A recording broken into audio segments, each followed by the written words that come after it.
Starting. It's on. Hello and welcome to the Mullet Show. Mullet Show, where Mullet talks to poopers, where we finally get a real perspective, a fresh perspective on pooping. You know, for too long, 99V has had a death grip on the show, and he's controlled a lot of direction. And finally, it's the Mullet Show, and we're going to have a real poop talk show right now. And now, as always, let's have our little introduction.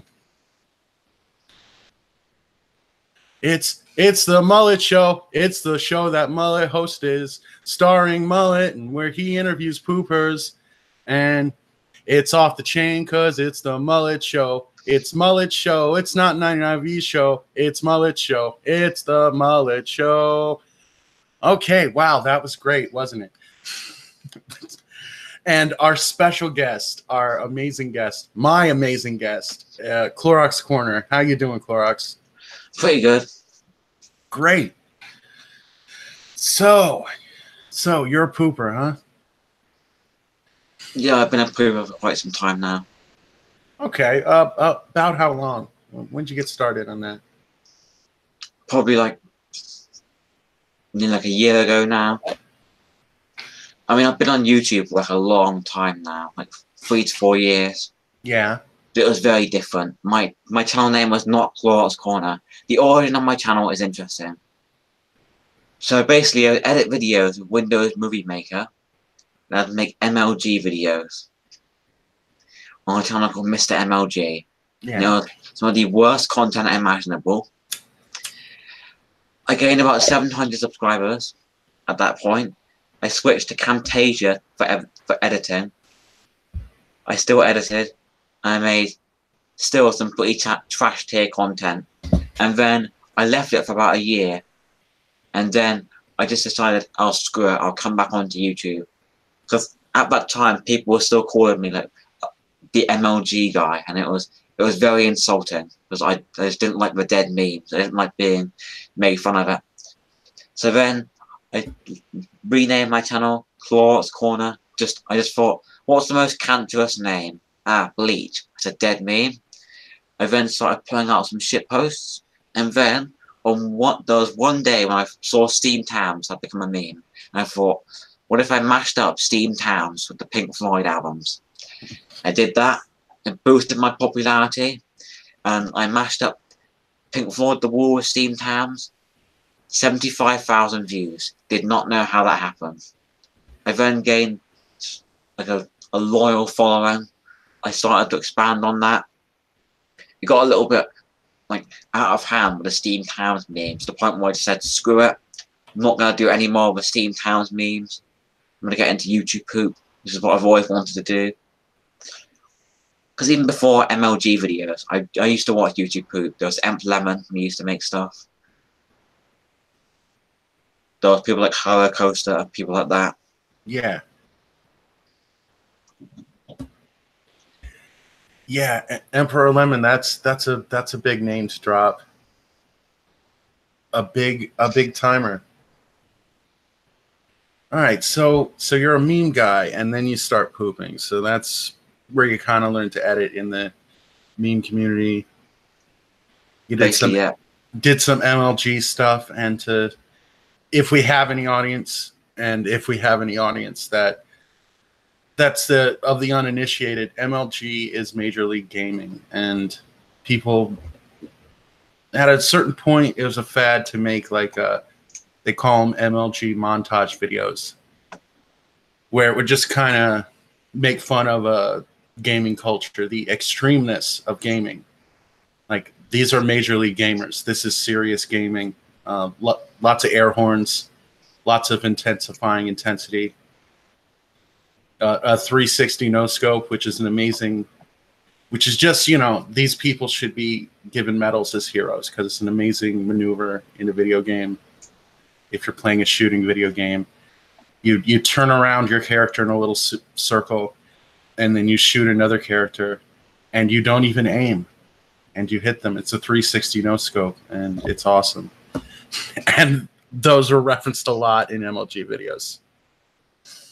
And it kind of gets annoying. Yeah.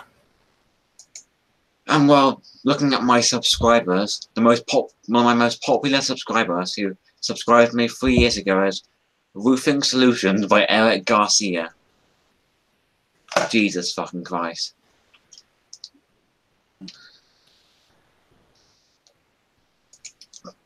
That's where I got my start from. The most popular person subscribed to me is like some meme guy who makes steamed hams videos. That makes sense. Yeah, what is a steamed ham video? I think I know what it is. So you're talking about the Simpsons joke? Yes, yes. So it comes in that episode of The Simpsons where they parody Pulp Fiction, and it all like links together. And you have the scene with Skinner, like he ruined his roast. He goes to Krusty Burger to buy food, and then disguises it as his own cooking. And he calls the hamburger steamed hams. And it's like this huge long sketch. And it sort of became a meme about like 3 to 4 years ago on like Simpsons shitposting, which is like a Facebook group where people just make Simpsons shitposts. And eventually it got so big over the past 2 years where it was like a reincarnation of the B-movie meme, where it was like, but every single blank does this, or but every single thing does that. And eventually it stopped being that, and people just started mashing it up with other genres and things like that. So instead of it just being, but every single time it says this, instead it would be, but now it's Doctor Who, or but now it's Ace Attorney. And they're doing like full-blown parodies of steamed hams set in and out of like other universes. So it's not just like rule-based, like every single time something happens. And the creativity is just ridiculous on that meme. And I got into the meme. I made videos like steamed hams, but every single lie causes them to travel back in time. That one was pretty good. I made the steamed hams Pink Floyd albums, which gained a lot of traction. I even took the 1982 Pink Floyd The Wall movie and mashed it up with steamed hams. And that was a challenge for me. That actually taught me a lot of unique editing techniques. And it even gained Emp Lemon's traction actually. On his Twitter page, he actually posted, "This meme is beyond ascended," and linked a playlist containing all the parts of the steamed Floyd The Hams movie. So I had to upload it in parts so it didn't get copyright striked. Because YouTube's copyright algorithm is kind of bullshit. Like with all the Spongebob videos you see now, like Spongebob YouTube Poop, you can see how they've been flipped and how a border has been put on them. Yeah. Much to get by copyright. I think there's Jalabo who came up with that idea. Like he or she, like she's trans. I think it's like she's transgender or something. But like she came up with like basically like this concept of how to deal with copyright strikes from Viacom, who, as you know, owns SpongeBob. I mean, copyright on YouTube is going to get worse now because of Article 13, which you may have heard about. Which, if it gets passed, it could affect where I live, because I live in the UK, so Brexit might change the rules, but I don't know. They're fucking Brexit up. I just don't know. Okay, so Article 13, is that a European law then? Basically, it's a bill they want to pass where across the entire internet, every website that involves sharing will have to enforce their own copyright algorithm, similar to YouTube. So imagine the amount of false takedowns that will come from it. And it's everything you post, including images, and there'll be a manual upload filter. And there's also a link tax that comes with it as well. So if you're like a business and you post a link to a news article about your business, you have to pay tax. So it stops free advertising as well. Which I'm fine with that, but not the whole copyright thing. Like, I get why I want to try and stop free advertising, but the copyright thing is ridiculous. And every single website has to have it. Every major sharing like website. So basically social media, which basically means small social media sites will get destroyed, and the only popular ones like Facebook, YouTube, Twitter, they'll be the only ones around. And in the EU, if you live in EU in an EU country, they might not even exist because they might just say, "Oh, we don't want you to abide by these laws. We'll just take our site down." And with YouTube, they've said that there'll be certain videos that will be blocked in EU countries. Now, it's uncertain where I live because in the UK we've had Brexit, which means we may leave. Well, means we're going to leave the EU, but we may not have to follow Article 13 if it gets passed. Although some people have said we will have to follow it. It's very confusing. I still don't want it to get passed because it means it will affect all of us in a sense, and it'll affect YouTube Poop as well. Because YouTube Poop is basically built off of copyright, and in the EU, but in the EU law, actually, there's not really fair use. There's permitted use. Game Theory made a video on this, like how in EU law it's called permitted use instead of fair use. And with American fair use, it's so vague. It's the point where memes are like allowed. So with the fair use laws in America, they'll say if it doesn't fall under parody and it doesn't fall under education, but you've taken the original source and you've turned it into something else, then we'll let you share it and make money off of it. It's fine. Which is how memes have become just available to be made in America. So even though YouTube Poop isn't really parody or education, it takes the original source and makes something completely new of it. It's its own original thing. I mean, YouTube Poop in itself is an art form. Just people don't see it that way because the people like behind the meme who think that YouTube Poop was just Ouija Pinger's toast dinner. Yeah, well, fair use, what it's supposed to be for, because you hear fair use a lot, and you hear especially the way YouTube enforces it. I mean, hate to talk smack about YouTube when it's the forum I'm using for the show, but you know, the way, because fair use is supposed to be, it's for, like, let's say you had a show and somebody in the show said, like, I just got back from McDonald's.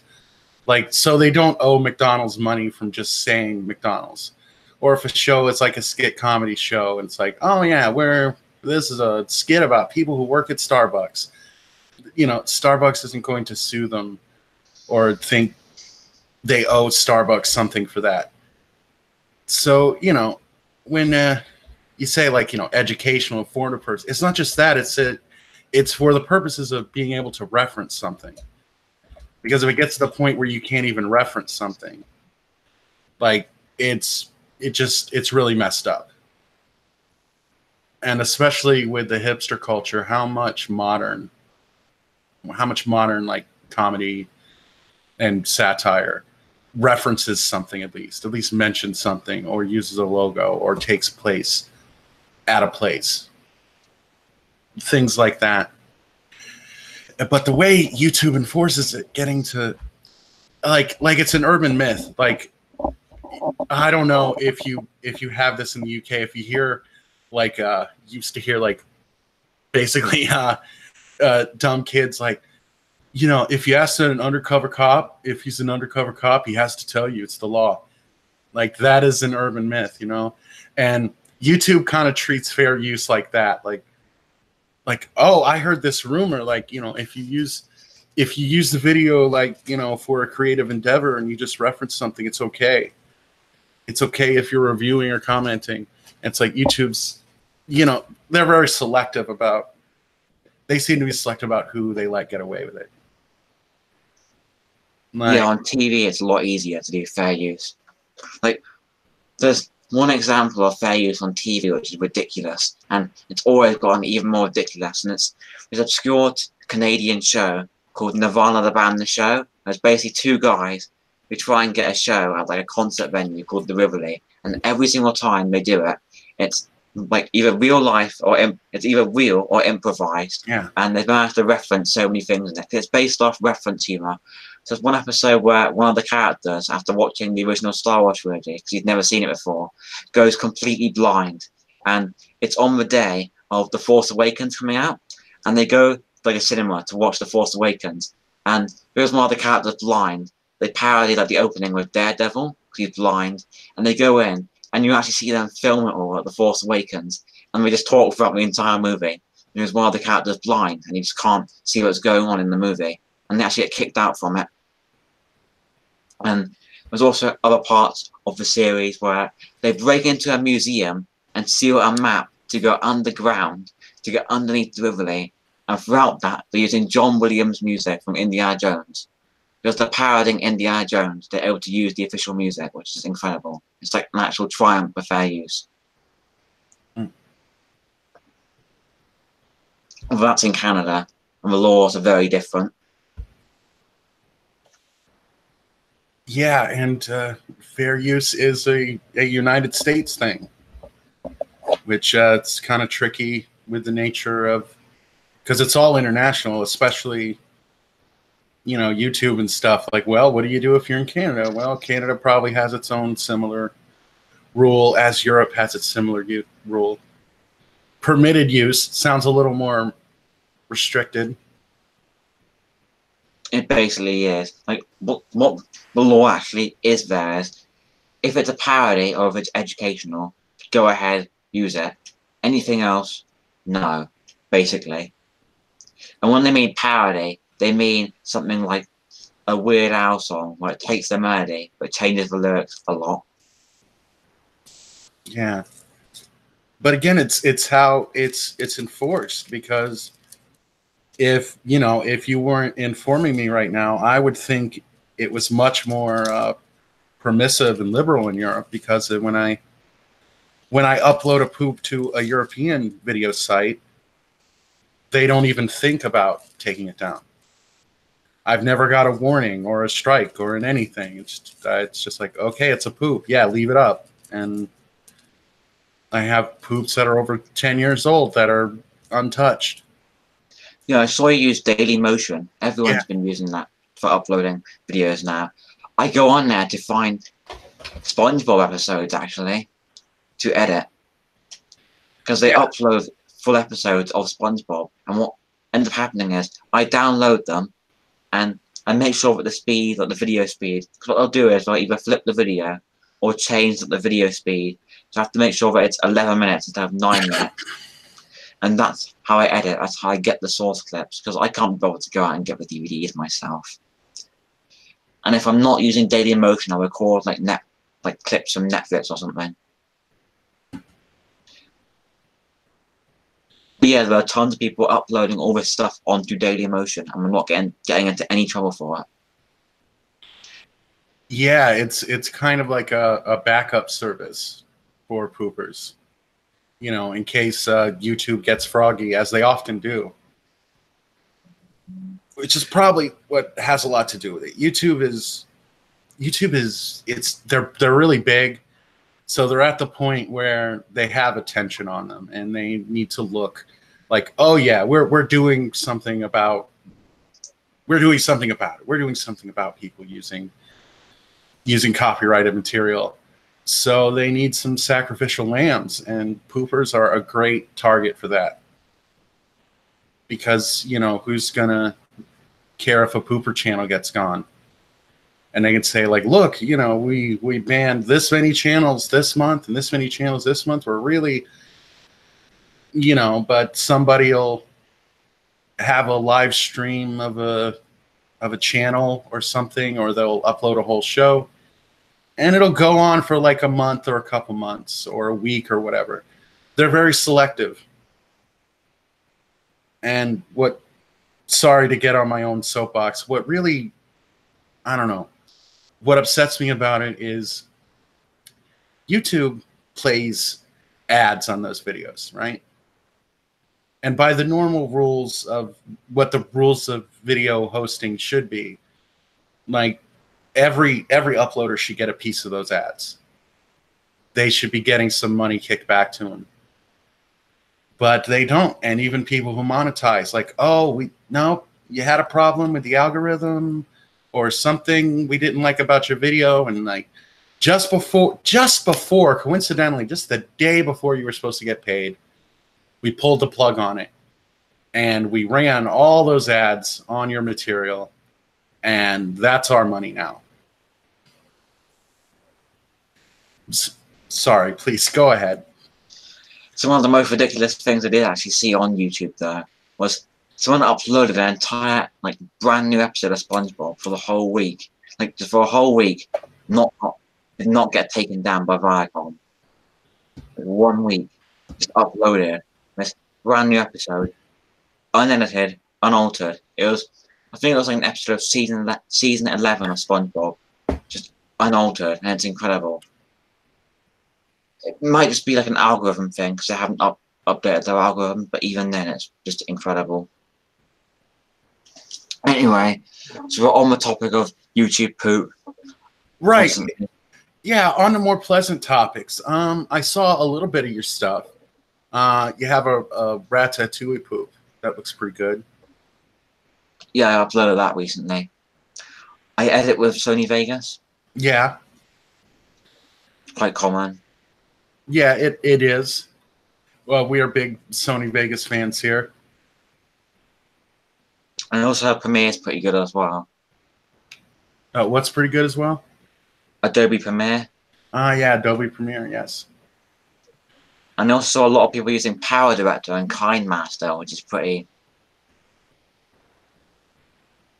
terrible. Like all these mobile editing apps. People are editing YouTube poops with their phones. Because they can't actually afford a PC to edit YouTube poops. Like it's just sad what we're getting into now. Like if you edit with Windows Movie Maker or iMovie, even if the video turned out to be terrible, I'm still happy you can afford a PC that has that. If you're editing with Power Director, KineMaster, all you can afford is a phone that can run that and not really anything else, which is just kind of sad. Well, I mean, some of these phones get pretty expensive. We're in a new age where people think of their phone as their main computer. You know, you got 4-figure phones running around in people's pockets. You know, and with the cracked screen because they obviously can't afford a new phone, a new $1,200, $1,400 phone.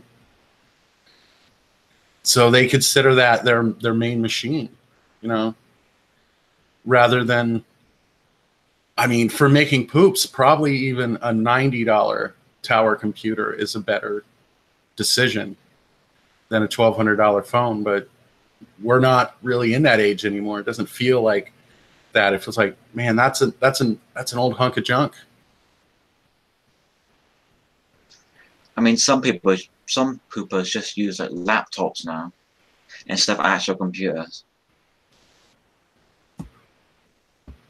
Yeah. Well, laptops pretty much work like actual computers. They're not as durable, in my opinion, and most people's opinion. I think what I'm really getting from YouTube poop now is you've got a lot of underrated, obscure poopers that haven't been discovered yet. And what we normally see is we see some of the big YouTube poopers like Shay Fullis, Yoshi Maniac, Paco Hawk, those kind of really popular poopers, constantly getting like upward momentum, and everyone else just like having to suck their dicks to reach the top, as in like joining collabs and things like that. And you also have to suck a bit of Charmux's dick as well, and like reaction channels, because that's basically how I've kept my growth. Because I have a SpongeBob video that has like 10k views, and it's because Charmux reacted to it, and his video of his reaction to it has gotten more views than the original video, and it's bullshit. That should not be happening. Like, why are people more interested in some dude sat there watching my video than my video? It's not like he's critiquing it or adding anything new to it. It's what people are interested in watching nowadays. I mean, I think if you're getting into pooping, in my opinion, even the big time poopers, I don't think they got into it for the popularity, because you know, it was always something aside from poop that was the big thing. Like a while back, like commentary review shows, you know, we're going to review an episode or we're going to review this game. The big, that was the thing. And, you know, now reaction videos are the big thing. Like Poop is, it's meticulous. It's kind of a meticulous, like fringe art form kind of thing. I mean, I see a lot more shorter poops now instead of longer ones. Like back in like 2012, 2014, we got like these like epic 20-minute poops and like Amp Lemon, and now we're just seeing like these shorter, funnier YouTube poops. I'm kind of happy we're getting that. Some YouTube poops just aren't even funny anymore. We aren't like trippy YouTube poops. Some people call them acid trip YouTube poops, where it's like a bunch of 3D effects. And it just demonstrates like how long people can just edit on, like take to edit these videos. Like they can spend 9 months just working on like a single minute of video footage because like they've got so many 3D effects, so much animation. Yeah, people will get into it, and I'm sure you've gotten into it. You know, the editing. Sometimes you just go frame by frame, and you can even see it in some of the poops where they will highlight like something they found because they were looking at the video so hard. They were looking at it frame by frame. Like maybe it's a cartoon and they find a frame where somebody drew something kind of weird. Like I think it was a couple weeks ago on the show we were talking about some pooper found like a frame of a cartoon where the character was giving the middle finger. And it's something, you know, old cartoon from the 90s.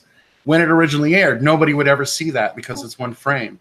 It's going to be on an old TV, and it's going to go by like that. That frame might even be skipped, but not knowing that years later, somebody's going to be able to just see it and stop on that exact frame and zoom on that frame and even point at it. Like the amount of rewatchability on some of these poops is incredible. Yeah. Like so many of them are filled with references that you won't even get the first time round. A good example would be something like Corey and the Norm. I'm also noticing there's a large amount of collabs recently as well. Like so many people are just clamoring to get into collabs. I've joined tons and it's sort of taking a bit of a toll on me, but I'm managing to get through. But when I make a YouTube poop, I can normally get a minute done in a day sometimes. Sometimes it'll take like two to 3 days to finish like a 2-minute poop. Maybe a week to finish like a 5-minute one. And then it goes up depending on the length. But I try not to make videos that are like 10-minute long. I normally try and keep it within 5 to 6 minutes. Usually 4 sometimes. Because any video that are longer than like 5 minutes just lose the viewer's attention completely.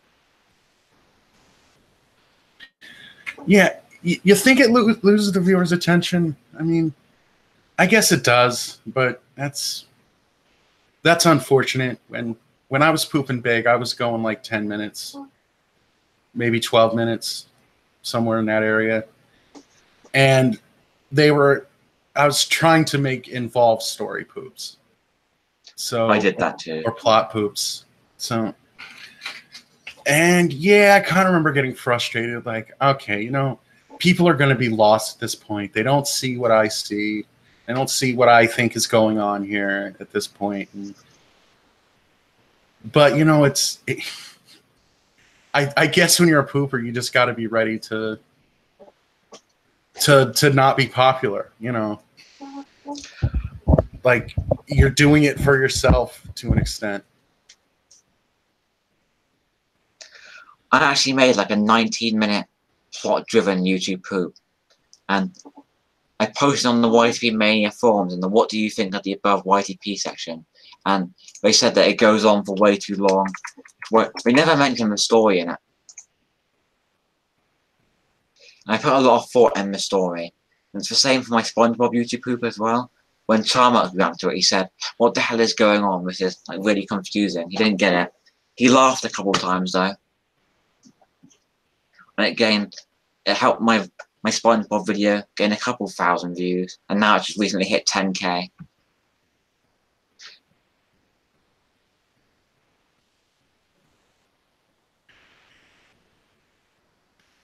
Yeah.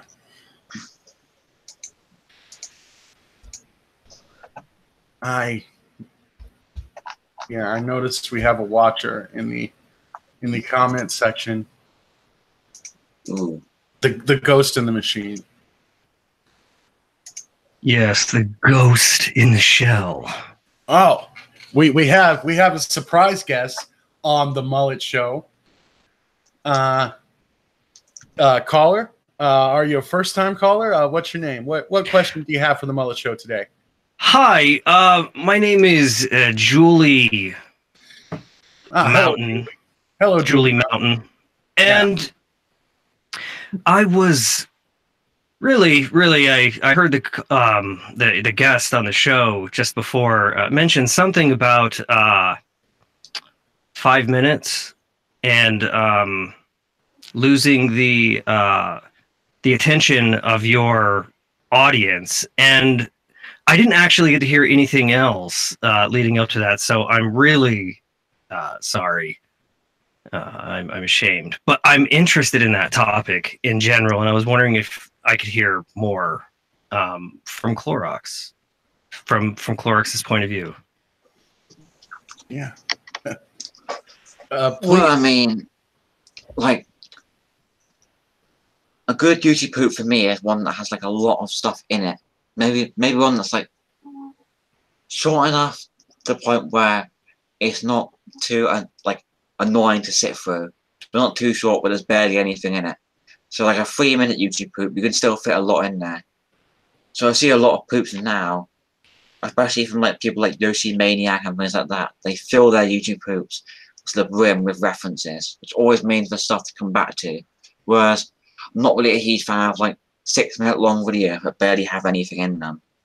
Like, it's fine if you make a 10-minute YouTube poop when you've got a decent following of like 20,000 subscribers or something. Because by that point, you've basically built yourself up as a good YouTube pooper. You've built your reputation. You know what you're doing. I mean, when people sub to you, they think, oh, this is good content inherently. Like, they'll think, this is good, I'll sub to that. It's not like YouTube recommends this crap to them. They actually have to find it themselves. Because YouTube's recommendation system is literally just, once you accidentally click on something, it starts recommending you more of it. So if you accidentally click on BuzzFeed, you get automatically recommended BuzzFeed videos. When you watch one Chlorox video, it literally just shoves you more Chlorox videos because it doesn't understand what you want to see. And normally when you discover new channels, it's from other channels. Like, you'll see one channel say, oh, this is a great pooper, sub to that pooper. And then they'll say, oh, this is a great pooper. And it's like a cyclical nature in a sense. But they'll always like come back. They're always coming back for more poop. Like, it's a cycle of diarrhea. Like going, like regurgitating from your mouth into your anus and then back up through your mouth. Like, it's an endless cycle. It's like in South Park where they literally just shit out their mouth.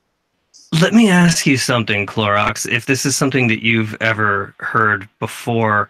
I read somewhere a study that was conducted, and you really have about 5 to 15 seconds to get somebody's attention. But after that, you have their attention, and you can do whatever the fuck you want.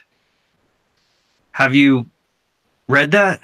Do you think that makes sense theoretically? Yeah, in some ways, although in other ways, I don't like it. It really depends what you're making. If you're trying to be like really story based, then sometimes focusing on the mundane is good. It depends what you're doing. So some TV shows like Better Call Saul, for example, they'll focus on the mundane things in a scene to get the viewer's attention. With YouTube poop, it's just normally when I see a YouTube poop that grabs my attention, it's usually it either starts off with the ear rape, which startles me, a startle loop of some kind, or just a funny reference that then pulls itself in, then begins to poop. The Like first for 10 seconds are key.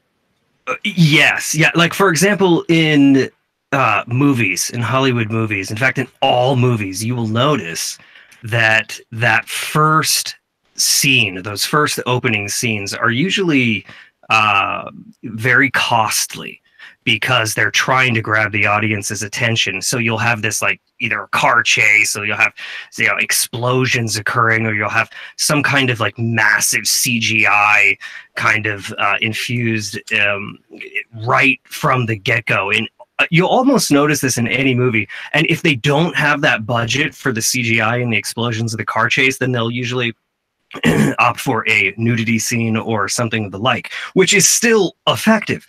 And I almost feel like in Poops, although I don't think anybody's done any really relevant studies yet, but in Poops there is a kind of similar thing happening where within that first 5 to 15 seconds, you've got to literally put something really fucking big in front of their faces to hold them and keep their attention since they clicked on the link. What do you think about that?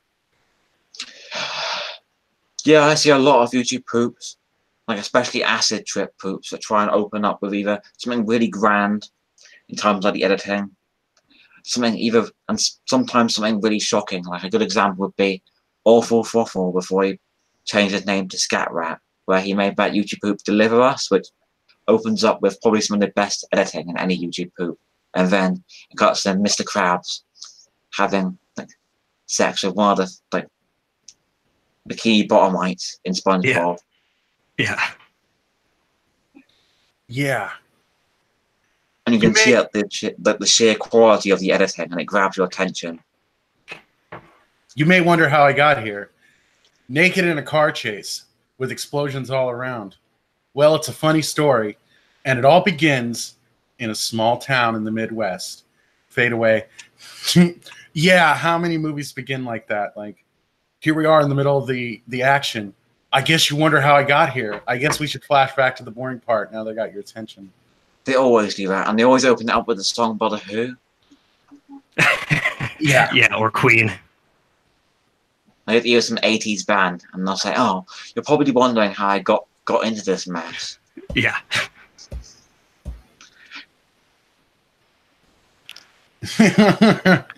The motherfucking Mullet Show. God, this is so cool to be on here.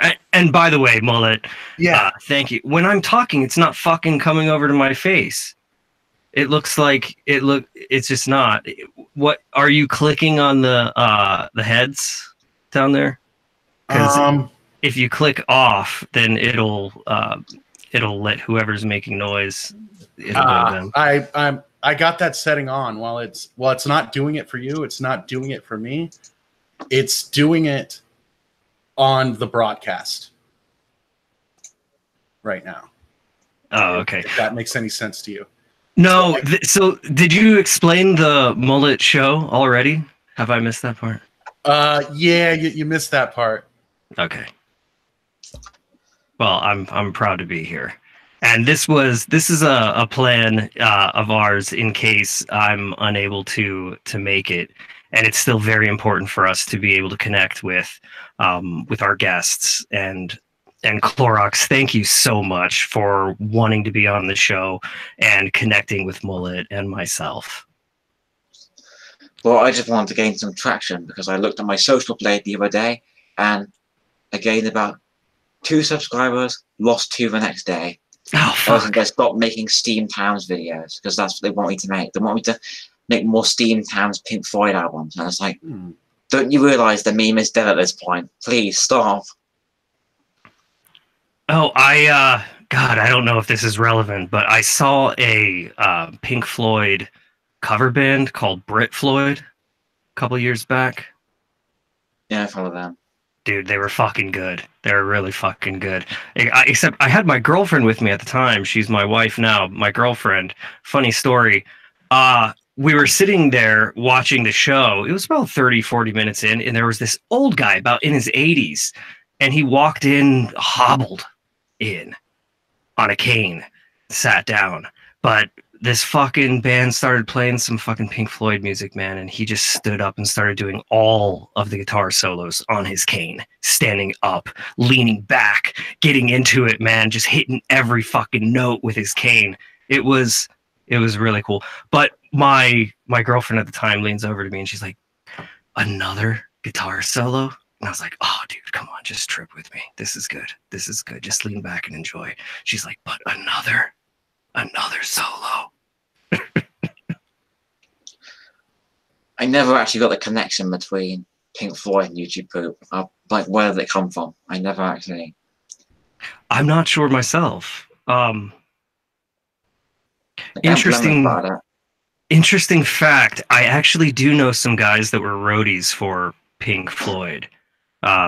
They worked in the in Europe, putting the show together, actually doing lights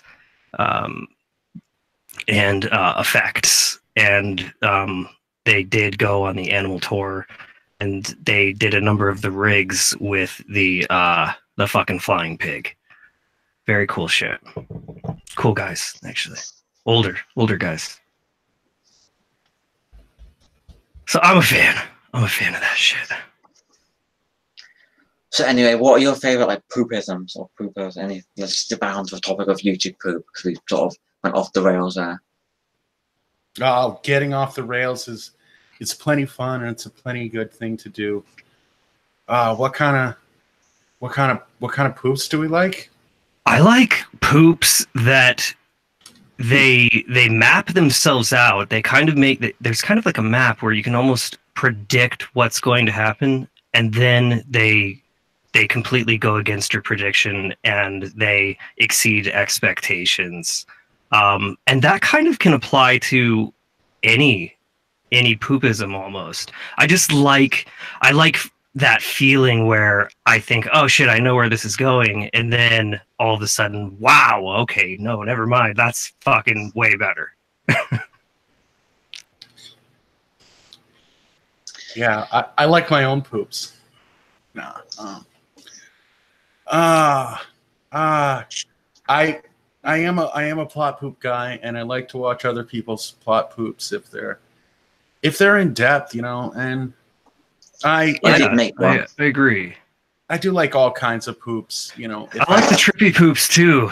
I think I mentioned yesterday, the first time I saw Link on drugs, I was really amazed at just the kind of beautiful and absurd and horrifying nature of some of the stuff that guy was making. So I kind of like how he was sort of in the poop scene, even though it might not be considered poops, but you know, there was a crossover.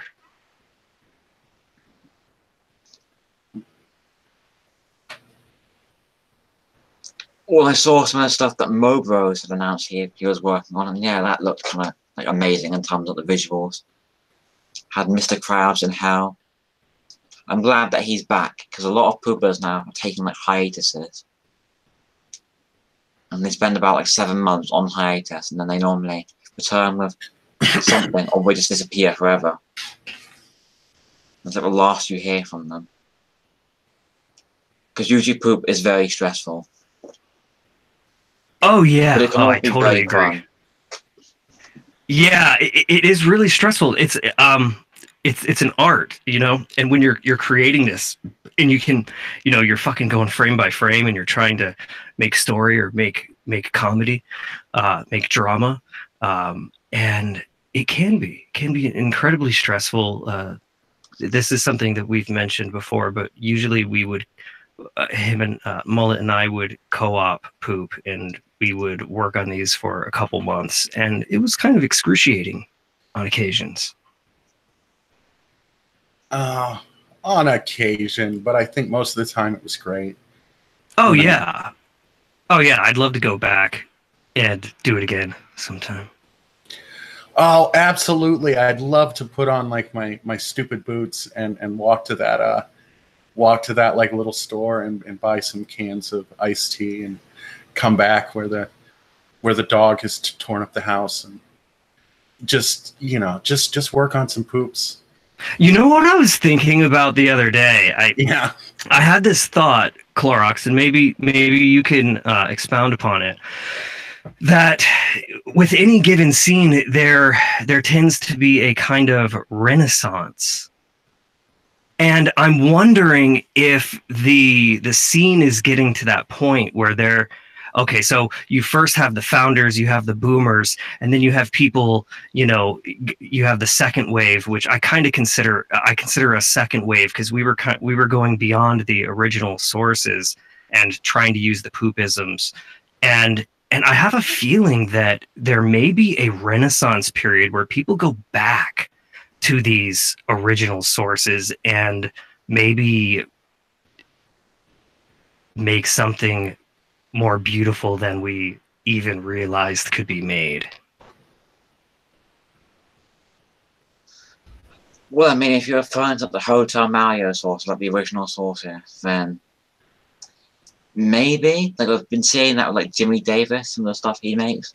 But I feel like there's been, like, this huge, like misconception that all these sources are dead. But at the same time, I will say, most of these sources are outdated, they are old, but you can use them. You can use them as long as you do something new and original. You have to actually think about what you're doing with them. Yep.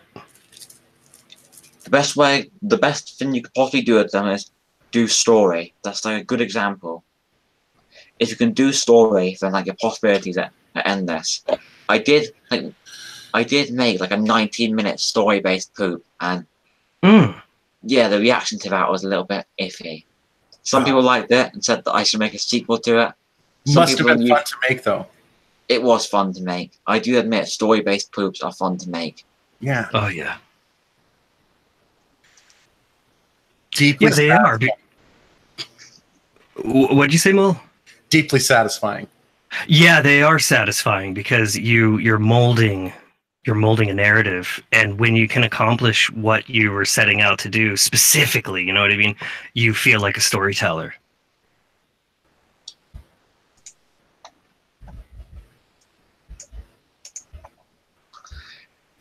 Now, I've never actually seen any of your videos before, so you may want to show me some.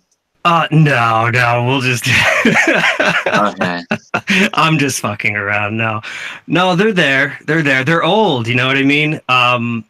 They weren't like, critically acclaimed or anything like that. It was just, we wanted to use, really what was going on was we wanted to use sources that were sort of, well, not always obscure, but things that were meaningful to us, and they were sort of outside of the kind of accepted poop material sources at the time. And then I guess you could say we were striving to be really great poopers, but the reality is that we were a little bit older. We were in our 20s, and we had jobs, and this was just sort of a thing that we would get together and do to spend time around each other and not feel like loners. And we were just learning, really, just like everybody else. So, I mean, our stuff progressed. It got better with time, but I guess like everybody else,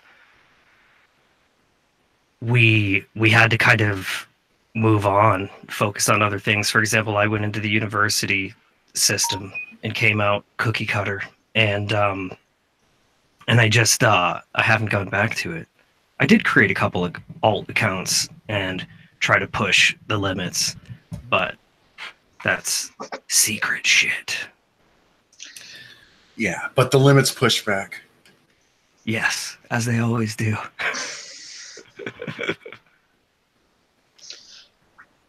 Well, we're sort of seeing like this, like instead of like early 20s now, we're seeing poopers and like seeing a lot more younger poopers, like 15, 16 is where we're really seeing it.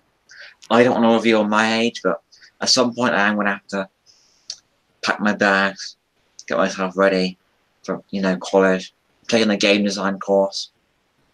Oh, cool. You interested in physics and the mathematics side? Not really. Okay, never mind. I have a book that I read. It's game physics, kind of a cool book, just as a nightstand read when you're needing to get some sleep. Can't If you fall want to asleep. know, if you Yeah. want to know, the way that they do grades in the UK is a 9 is the equivalent of an A star, a 1 is the equivalent of just like a G, which is just almost nothing, and then there's a U, which is just no credit whatsoever. My maths grades are 2 to 3, I'm hoping to get a 4 is the pass.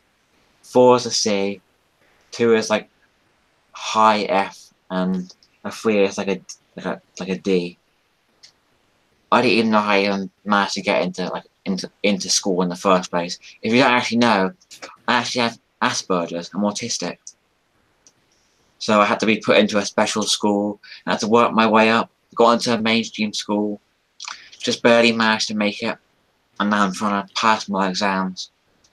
YouTube Poop has taken a bit of a toll on that, but I'm building around it. Wow. Well, wow, man, that's quite a story, and you're really accomplishing a lot, and that's something that you should be really proud of. That's really cool to hear about, man.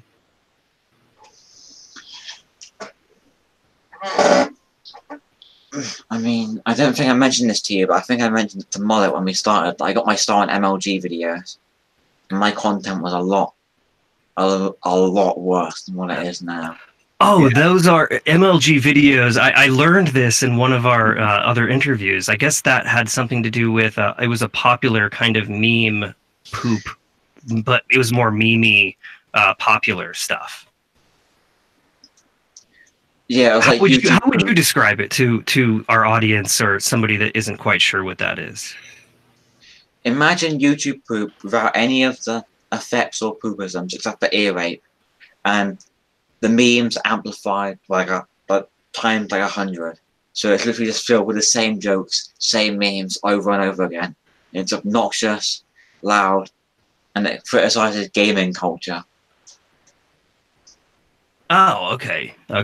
What do we call ear rape? We call it auditory orifice. Help me out here, Mullet. Oh God, the name seems to be getting more complicated. Yeah, let's make it a little more complicated. Unconsensual. I think you put that word. Yes, that's right. Unconsensual auditory. Something. Yeah. No, we were trying to do something with the word rape because that word is so toxic.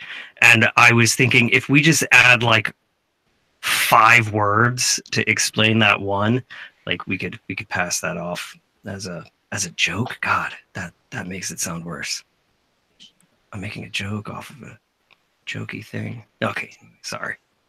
You call it ear penetration. That's yes, unconsensual ear penetration, unconsensual auditory penetration.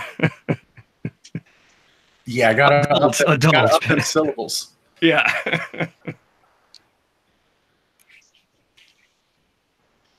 Okay, which this gives me a great question.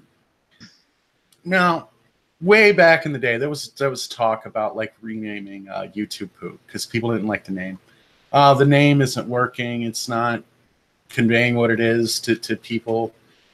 And I think even at a point they talked about calling them Harrison Fords for some reason. But if you could rename Poop, what would you name it?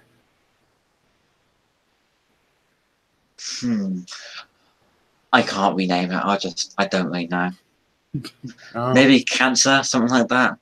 Just something so random. Because that's the whole point of Poop. It's just not going to make any sense. I like that answer. I mean, you are the byproduct when it comes to YouTube Poop. You just defecate yourself. Like you express your own self. Yeah, so true. There are things like YouTube farts, which are like only auditory poops. So it's literally just there's no video, it's just audio, and they call them YouTube farts. I've heard of that. Yeah, I've heard it called the Sound Clown because SoundCloud is a service they use to upload those. Yeah, it's fascinating. Some of like mashup culture we can like explore. Like, there's just so many subgenres now of just video music. I mean, vaporwave was a thing, and now it's just faded into the background.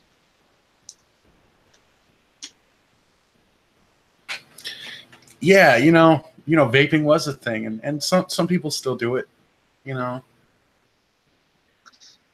It's a good substitute for smoking in some ways. They say the smell doesn't stick to your clothes as much. Oh, well, wait. Yeah, and I'll tell you, there's actually wave. It's fucking music, not never Well, mind. no, you could compare drugs to use your poop now. Like vaping is like a subgenre of smoking, and smoking was really popular, and now vaping's coming around. It's like the less offensive alternative. Mm. I just want to say I live in a desert, and I see an incredibly practical and medical reason to vape if you are, let's just say, for example, that there's no nicotine inside of it. It will just keep you nice and moist instead of being all dried out.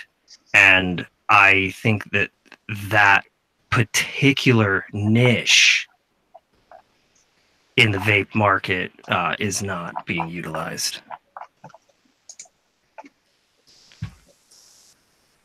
Well, that's a tough niche to utilize. You don't want to get a reputation like, well, you said it was healthy, and then I got asthma from the vaping. You're an asshole. You don't want that kind of. So well, that's far off. There's nothing like that yet. I mean, you're talking 20, 30 years. That's a little far off yet. But I do like vapor wave music. I love synth stuff.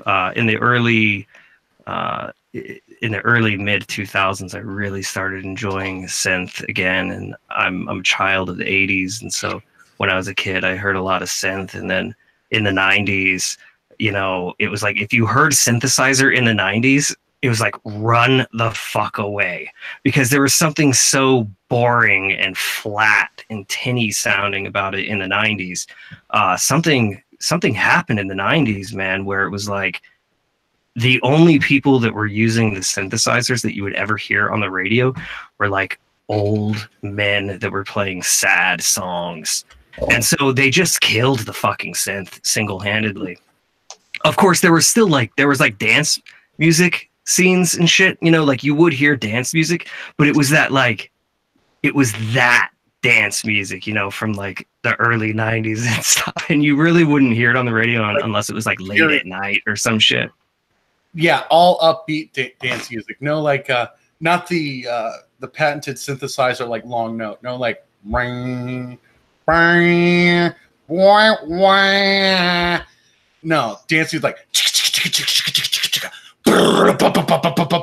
that was dance music, like quick hits. Well, it was like ding ding ding ding ding ding ding ding ding ding ding ding. I mean, they did like it was like dance music. They were still using 909s, right? The drum machines and shit. They were still using the real drum machines and shit. But what happened was the synthesizers got, quote, better, and they could make more realistic sounds. And so and because they also became a lot cheaper on the market, so a lot of people were using these kind of pseudo realistic sounds, and then it just kind of faded away for a minute until the 2000s.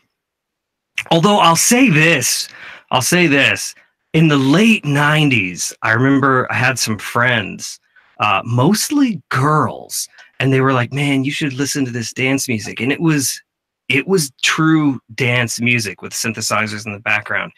But at the time I was so fucking punk. I was like, get that shit away from me. I'm like, oops, oops, oops, oops, oops. I was like, no. But they were keeping it alive.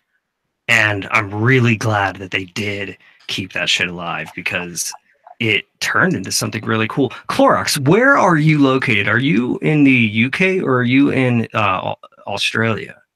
I'm in the UK.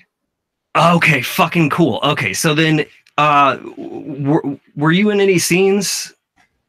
Music scenes? Not really. I just listen to anything that sounds good. Okay, well, fuck. I was gonna ask you. Well, okay, so I did this. I did some research on some music way back in the day. I think it was 2007. And I predicted before it actually happened, I had this fucking university class and everybody had to do a fucking project. So I predicted that dubstep was going to take over the world. And I did it like 2 years before it actually happened. And I just used like data and shit. And I showed everything. But that scene in the UK seemed really fucking cool. And, what kind of music are you into, and do you ever go out and see any of the bands? Do you ever go to the clubs or anything like that? Do you enjoy any nightlife in the UK? No, I haven't really. Like, I just listen to anything that I think sounds decent. So my music taste is bizarre. So I did mention vaporwave. Mine Also too. mentioned Pink Floyd, Yes. Tenacious D. Oh, fuck yeah. Just because it's a YouTube poop source. There's also Ween, who did the song Ocean Man from the Spongebob movie. I looked into their discography, and it's fucking bizarre. It's sort of similar to Tenacious D in how they have a bit of comedy, but also a bit of like actual music. Oh yeah, Tenacious D, man, they're fucking hilarious, and they mix that fucking hilarity with top-notch musicianship. It's a great mix. Absolutely. So you got a recent poop, a Ratatouille. I think it's pretty good. Do you guys want to watch a poop? Because I could stream one. I don't know. How do you feel, Clorox? We can watch one, yeah. We can watch some poops. Okay, let me get my settings here and make sure it's focused on 99V's camera. I mean, you can just pick any poop you really want. It's the same for my SpongeBob YouTube. Check 1 2, check 1 2 3. Yeah, I don't know if it is focusing on me when I talk. I'm pretty sure it is. So, all right. And I think, this is my first time hosting, but I think as it is right now at this moment, it's going to be focused on you until I tell it not to. Oh, weird. Okay, that's so odd because I don't actually see that occur in the Google Hangouts app. But I just now went over to the YouTube and I see it is actually doing that. Well, so, okay, cool. That's good. You're good. Let's open up a little bit of how the sausage is made. I'll tell you what I'm reading. Okay. It says broadcast. Oh no, don't worry about it. Don't worry about it. You're good. You're good. Because I just checked on the actual stream and it is. It's for some reason on my side it's not switching over. Okay.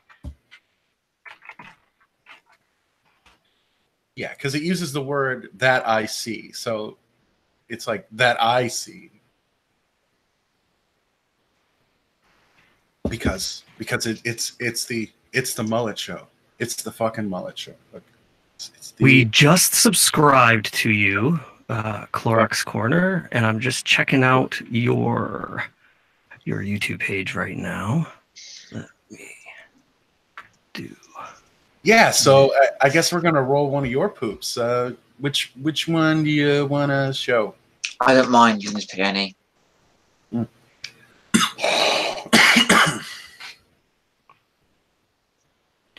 Fuck me gently. Now I know you said you named yourself Clorox because of bleach. Why are you a corner? It's a corner of cancer. My channel, just one corner of the internet that is cancerous, and something that you should just not ingest. Well, okay then. Let's check out one of these poops that he's got. And yeah, as you can see, he discussed this with me before. He's streaming too, so.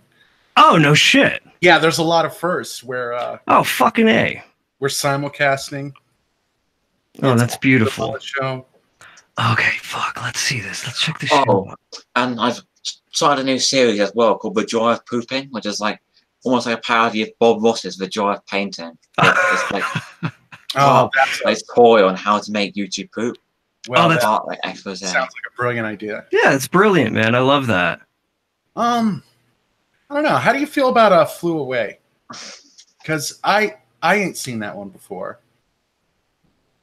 Yeah, Chlorox, how do you feel about Flew Away? Sound good to you? You go over it. You go over it.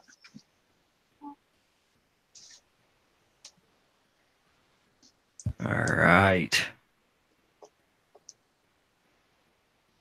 Get this bad boy going here. All right, here we go. We are with Chlorox Corner, and we are about to watch his poop. This is called Flew Away. Music, maestro.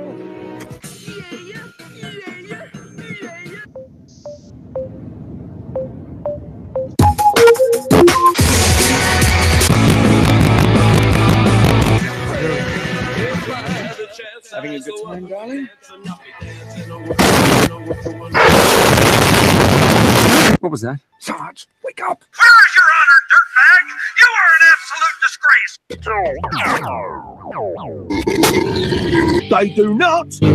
They do not repeat a food like this in the sauce. How did you get here? I Don't know. shooting up the pipes. Hi, I have a dick. Do you like cement? Say it again. Yeah, guess I'll just be killing myself then. No, don't. Hey, yo. The equation is illustrated here by this box. I couldn't afford a present. Isn't there anything on So I that got you isn't this a box. box? That's what I got. Look at you, a little tiny toilet for a little tiny baby to...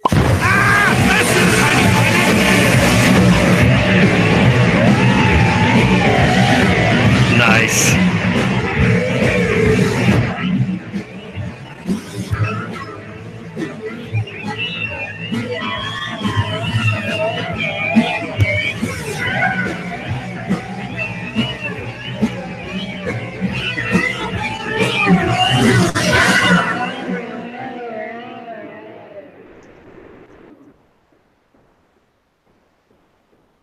Yeah, that's great so far.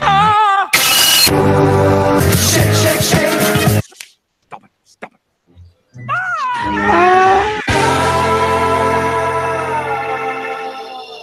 A way out? Yes! A way out? Yes! Free falling.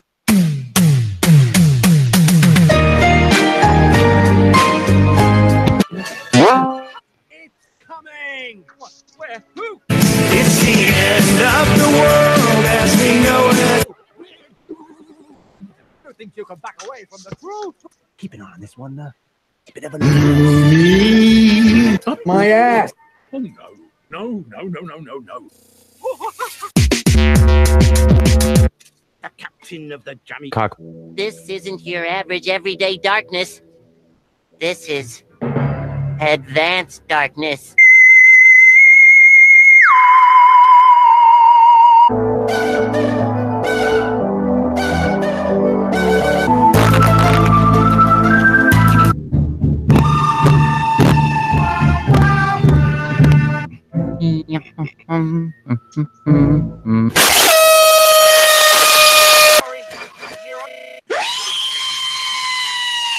You think I'm a robot?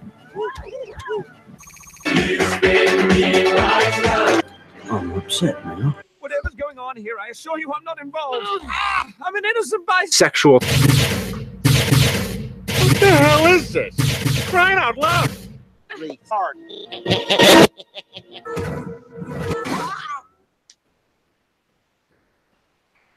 Too bad that didn't kill me. You get your filthy paws off my I tried so hard and got so far. help me out of the pickle I'm in. Hello, Rita. Rita. Let me show you my hentai collection. Smooth to the touch. Easy, Tiger. Well, what do you think? White male! Run away! Run! A piece of human garbage. Run! Pardon me.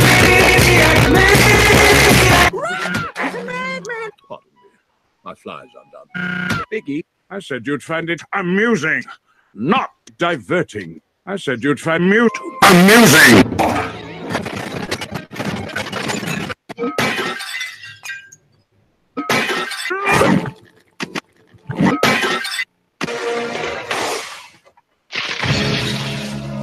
Oh, Spongebob, what?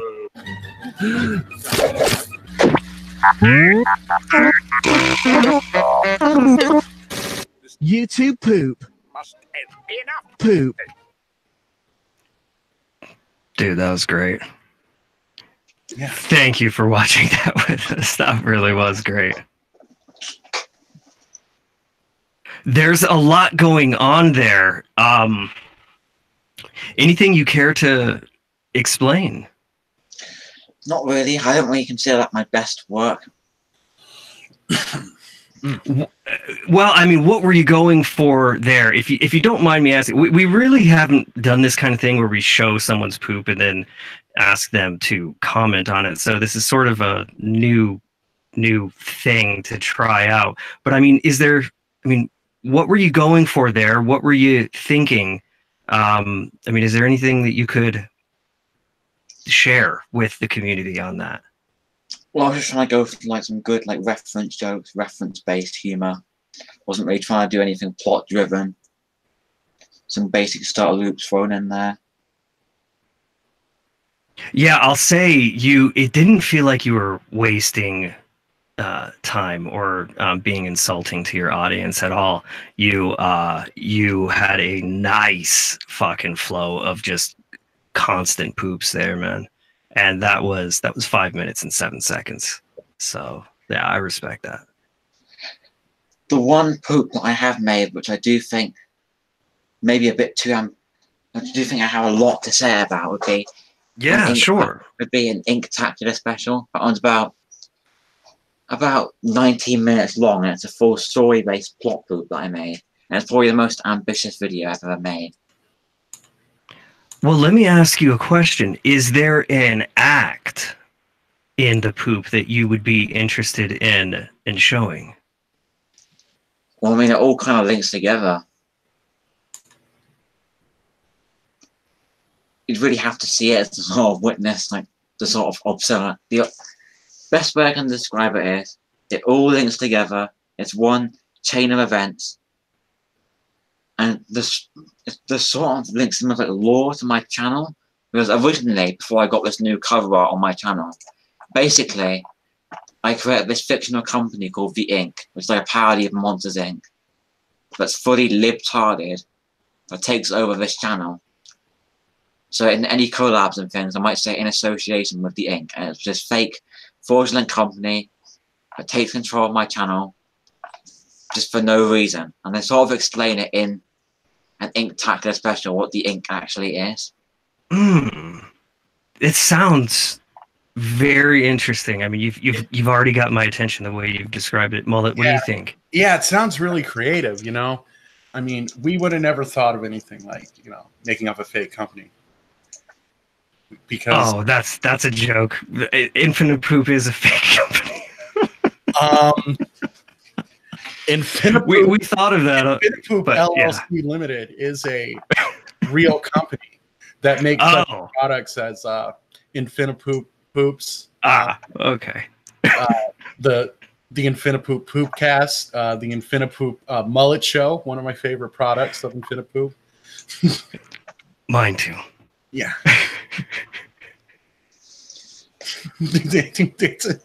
No, I'm really interested in watching part of this poop. I don't know if it would be too much to play the whole thing at long. I have an idea for that. And, yeah. And Clorox, I'm all ears. Clorox, I want you to hear this and hear what you think of it. Maybe we go through the poop, and Clorox, when you want to comment about something, you just like say stop, and 99V will pause the beautiful bean footage, and you can like make a comment there, and we can kind of go through it if that's something that would be fun for you. Yeah, and I guess I'd agree to that too.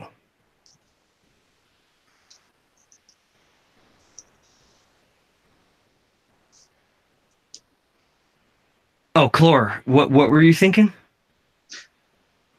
Okay, yeah, we can definitely do that. Okay. Yeah, just tell me when to stop if you've got something to say, and even if it's a small thing, don't worry about telling me to stop, and I'll go ahead and stop it. All right? Yeah.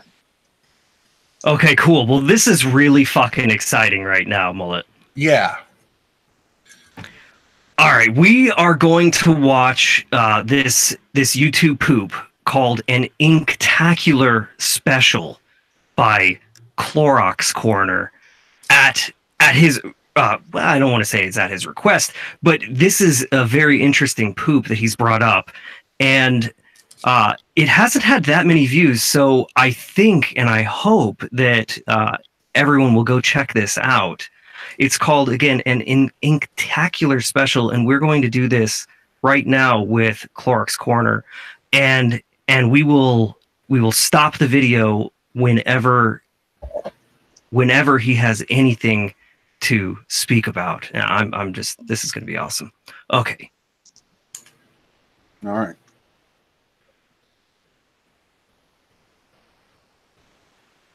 All right, ready? Here we go. I'm ready. Get ready, babies. Here we go now.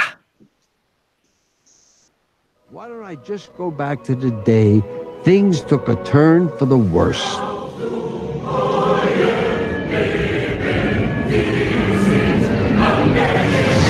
for your lives! Everyone run for cover! Let's go west! Mayday! Mayday!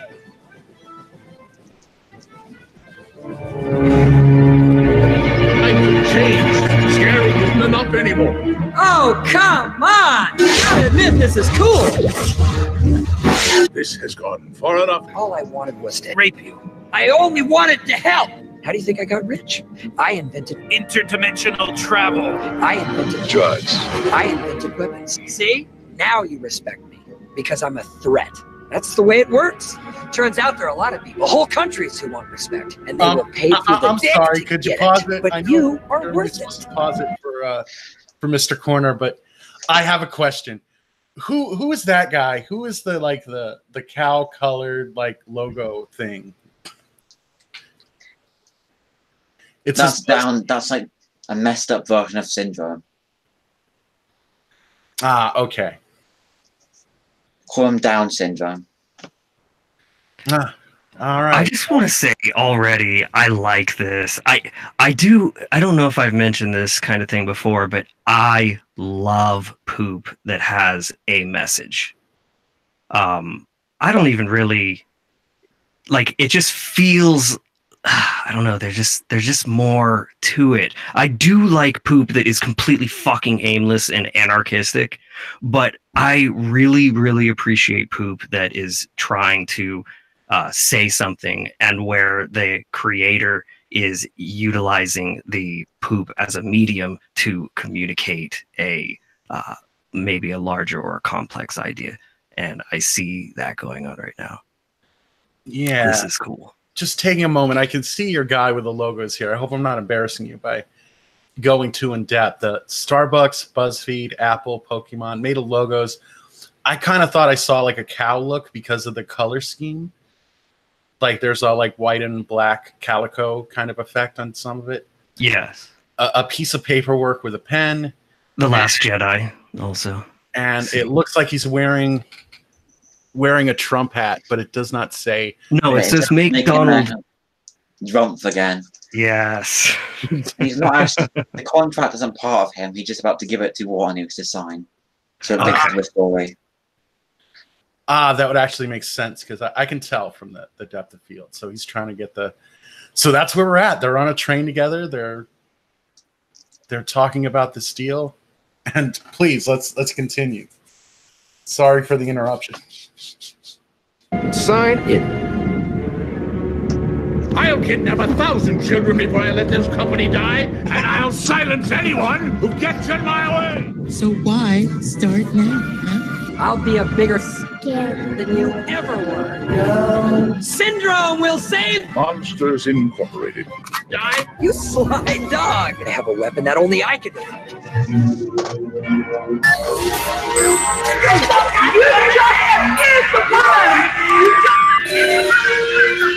I'm Monsters Incorporated. All yours, Nugget.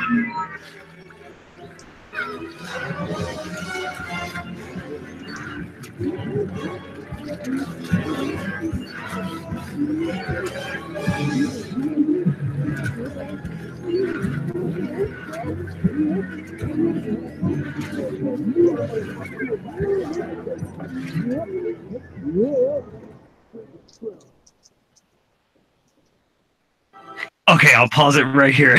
Wow. Right. Yeah, because obviously fade to black. That is a scene, like and scene. I mean, I don't know if anything needs to be said other than, you know, I feel like I'm at McDonald's because I'm loving it. So, fuck it. Let's just go on. Let's continue. You good, Chlorox? Yeah. All right. Loving it, man. Let's do this. Like that's ever gonna happen.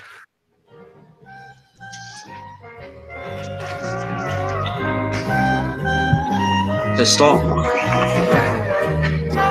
Yep. So basically, the reason why I had to cut into all that footage is there was originally going to be voiceover where it basically reinforced how he invented interdimensional travel. That didn't render properly. But yeah, you can tell all the realities are being affected because of this deal. Okay. Okay, continue. So every infinite dimension.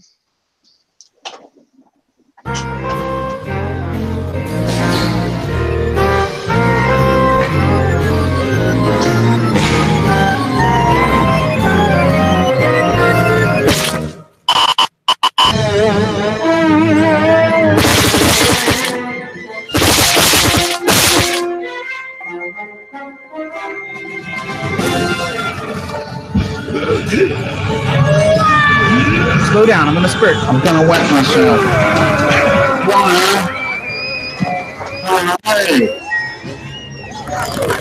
I'm gonna be sick. I'm gonna be sick. Is that your voice in there? Chlorox, is that your voice? No, was that you saying, I'm gonna wee? That's Michael Rosen. Oh, that was, okay, okay. All right, let's go on here.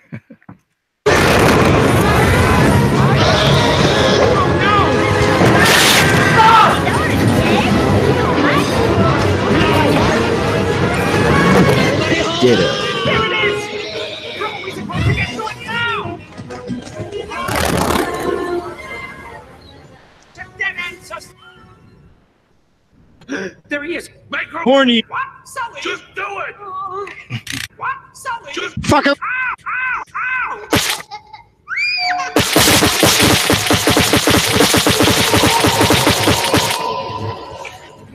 Get it open. Here he comes. Give me that kid. Why couldn't we get banished here?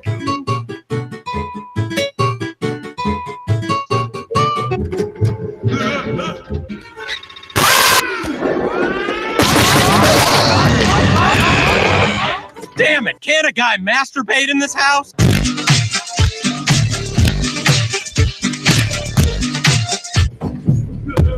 Yeah, I'm right behind you. Nice.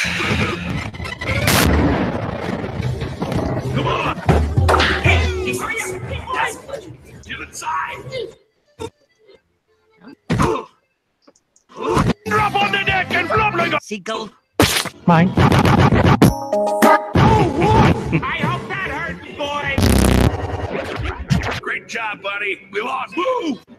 Woo! My name is not Buddy!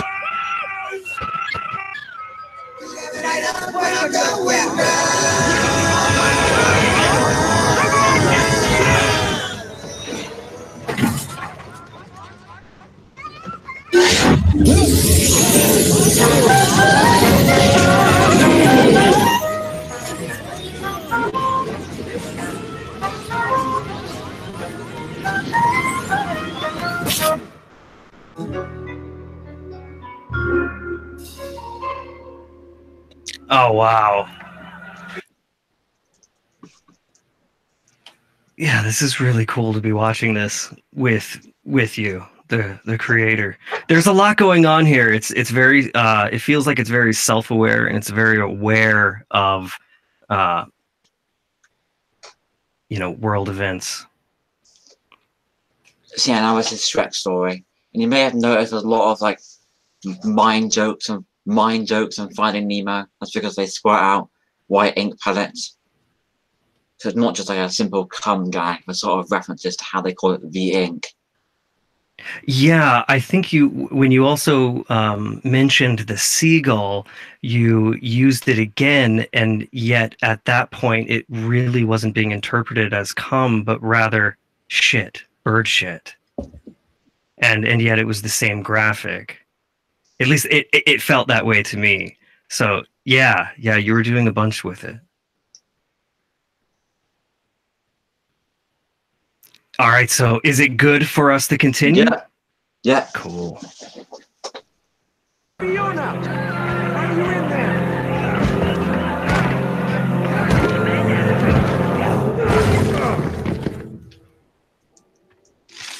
Mine. You bitches are making a big mistake! You have the right to shut your mouth! Boom, boom, boom! Hey!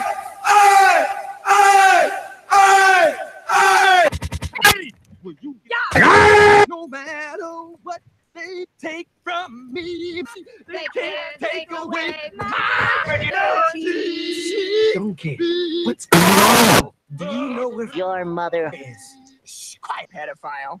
You're making us miss the contest. You're gonna get me in trouble, and I need weed. I am not going back to work for McDonald's. Where are my dense, irritating babies? Donkey, I've never seen you before. Come on, Eve. Donkey, your best friend? Do you want me as your special friend? Yes. Donkey and Ogre, can you at least tell me where they're taking me? To the same place they take every ogre. The rubber store skin. Hit me with your best shit.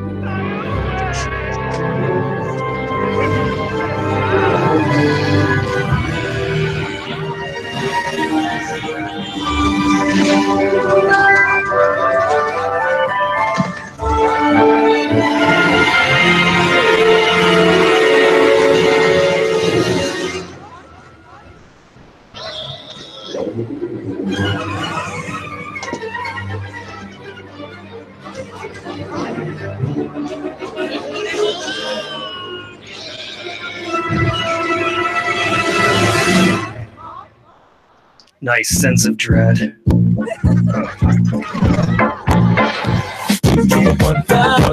free. I like the pussy and I like the tree. Smoke so much weed you wouldn't believe, and I get more ass than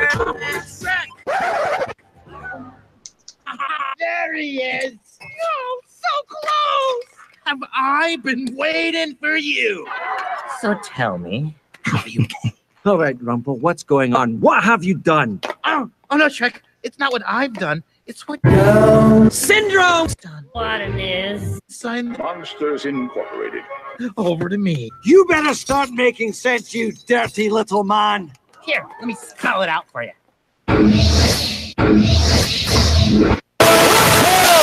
My name is not Rocco! You know what would help morale around here? My dick!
Wolfie, my portal gun.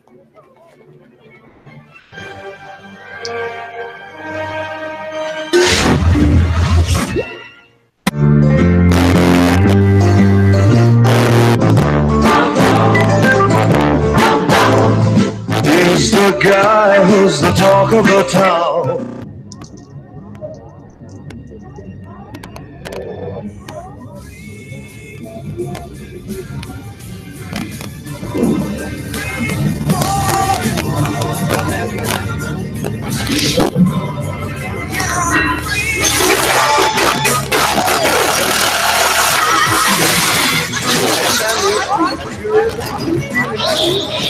Next thing that you see.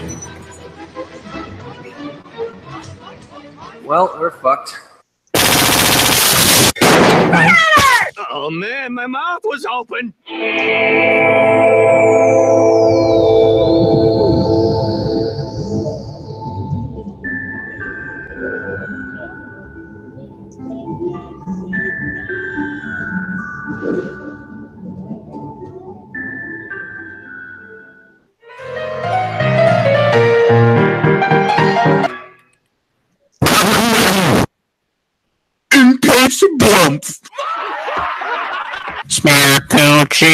Spare coochie, ma'am.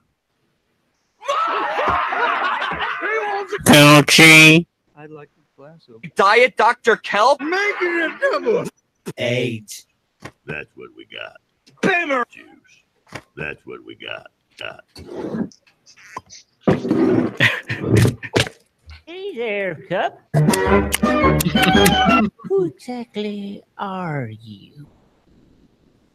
Mrs. Booby! Mrs. Booby! Yeah, that's right, hombres. Place I come from, we squeeze the jelly from the man before breakfast, and we raped him. Hell, I seen things make a grown man lose control of his dick. You spend 3 days in a horse carcass. 3 days! A few extra aces in this deck, yeah. Killed them Jenkins brothers. Done it with one bullet, Bill.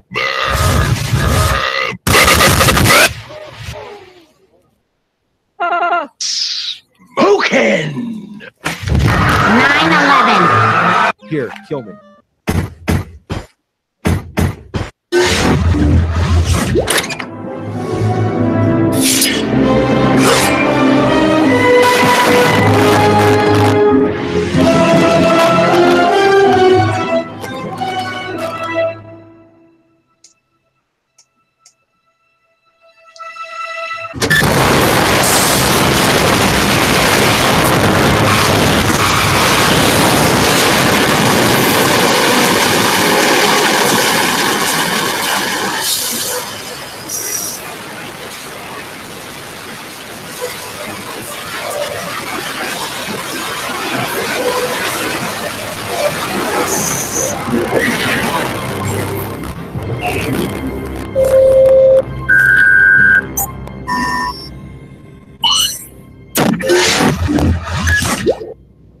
And now I have a army that only I can defeat.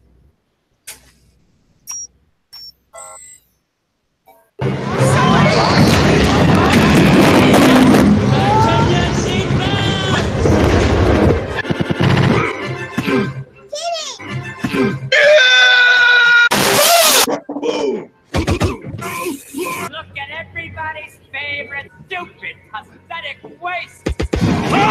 Don't do that! You've been number 2 for too long. Now your time is time. And don't worry, I'll Mine. the kid. No.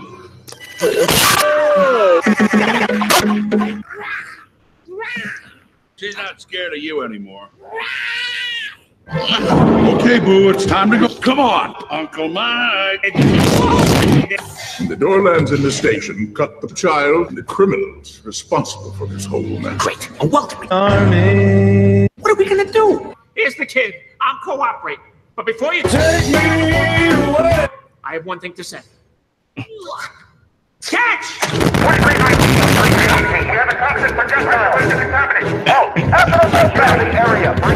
Stop him!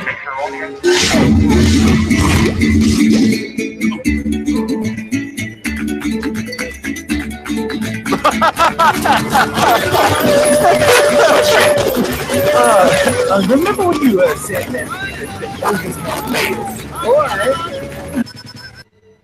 This has gone far enough. I have Mine. 1,000 children, and I'll sentence anyone who gets in my way. No! Daddy, yes! That's what she said. Good night, Mom. Night,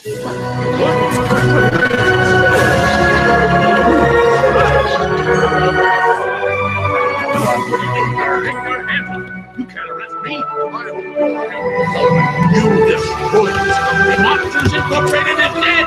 Where will everyone get their scream now? The energy crisis will only get worse because of you. Like that's ever going to happen. Now, about the girl.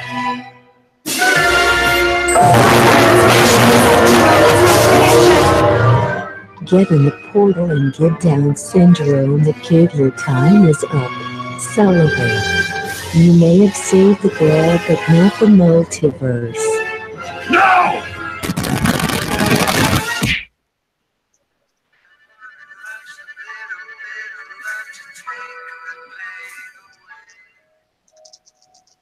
Do some damage. Thrones of screaming people. And just when all hope is lost, Mine. the kid. Go. Syndrome will roll the Multiverse. Now, about the girl. I just want to send her home. Very good. I'll give you 5 minutes. Kitty has to go.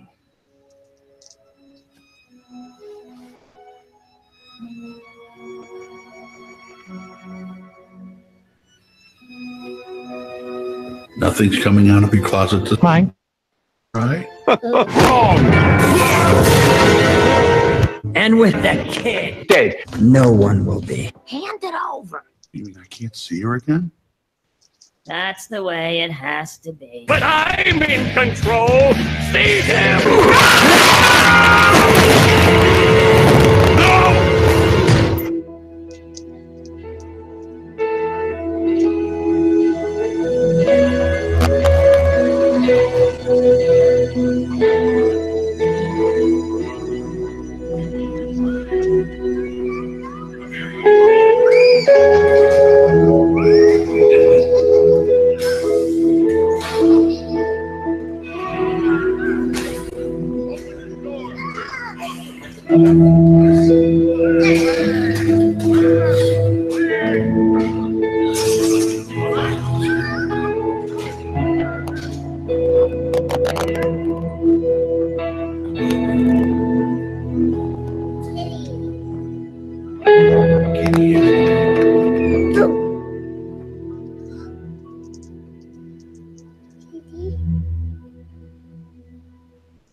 No!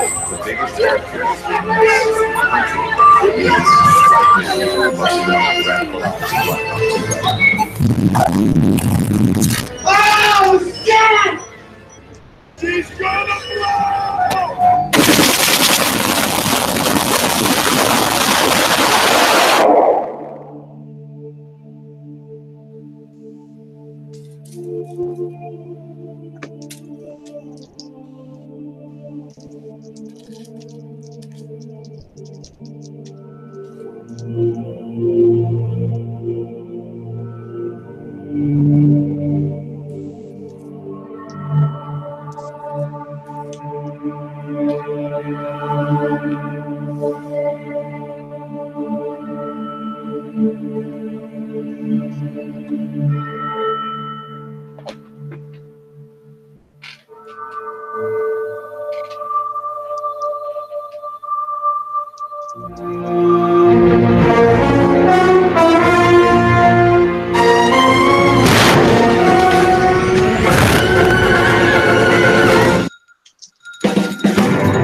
watching, you Wazowski. Always watching.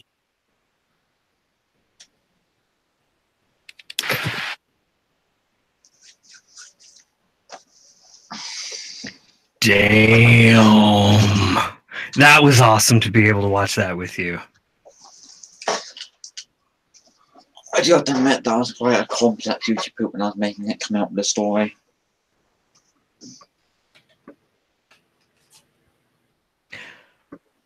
That was awesome. Wow.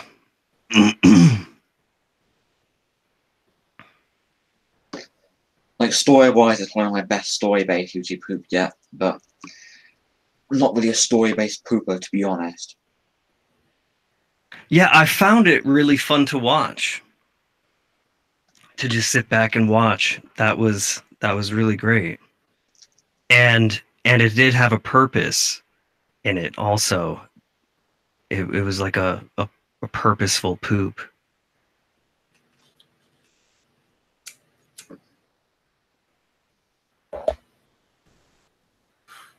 No, that's definitely a poop where you need some popcorn. I liked it. I wouldn't say it's my funniest YouTube poop, but even then, some of the stuff that I consider my funniest stuff is that most of my YouTube poops are funny moments that are funnier than any of the other video, than the rest of the video.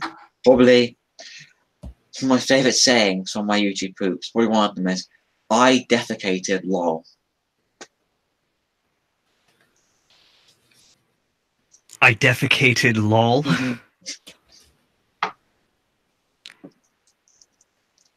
Yeah, I mean, you know, I guess poops don't have to be funny. I mean, I've seen a lot where they take advantage of other emotions, you know. They make you feel other things rather than just feel like laughing. And you definitely did that with this one, where at times it actually felt quite riveting at times for me.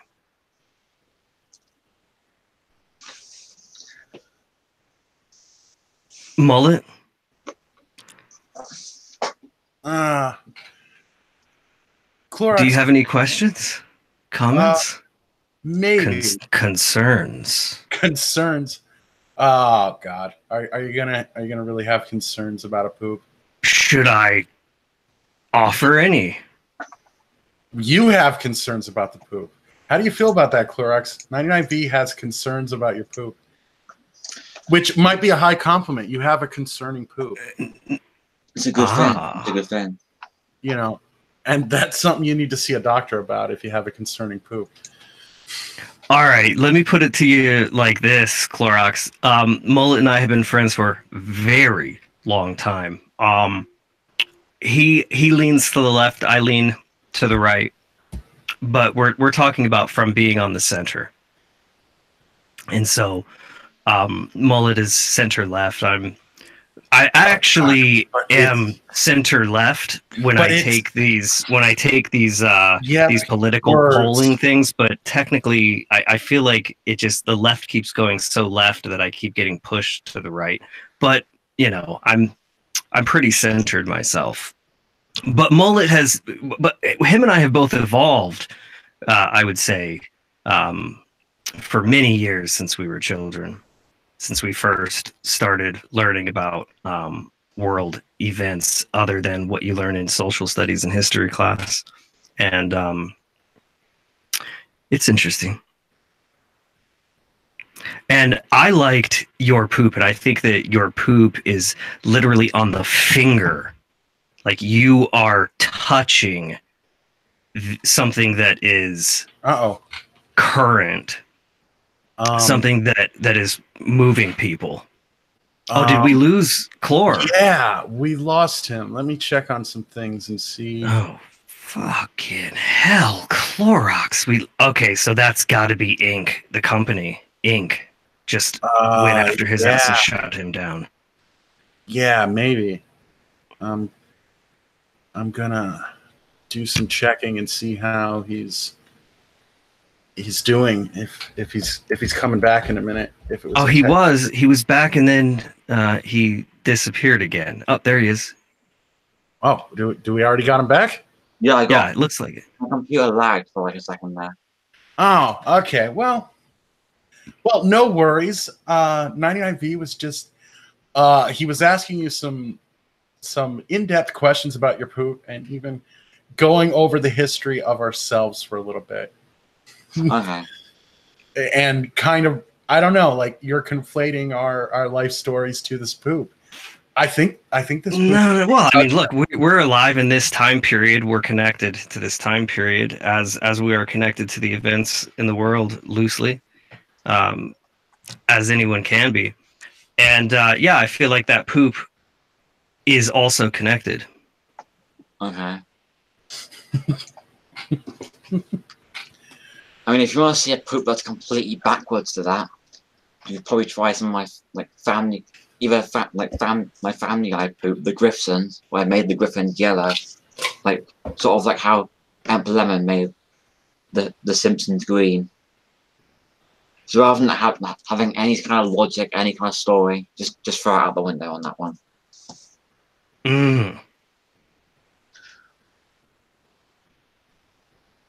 Well, I don't even know what whether an Ink-tacular special would make any kind of sense.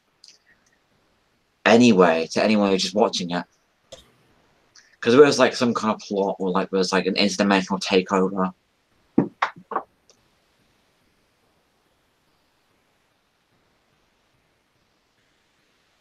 Yeah. So staying to the poop. So you got the ink.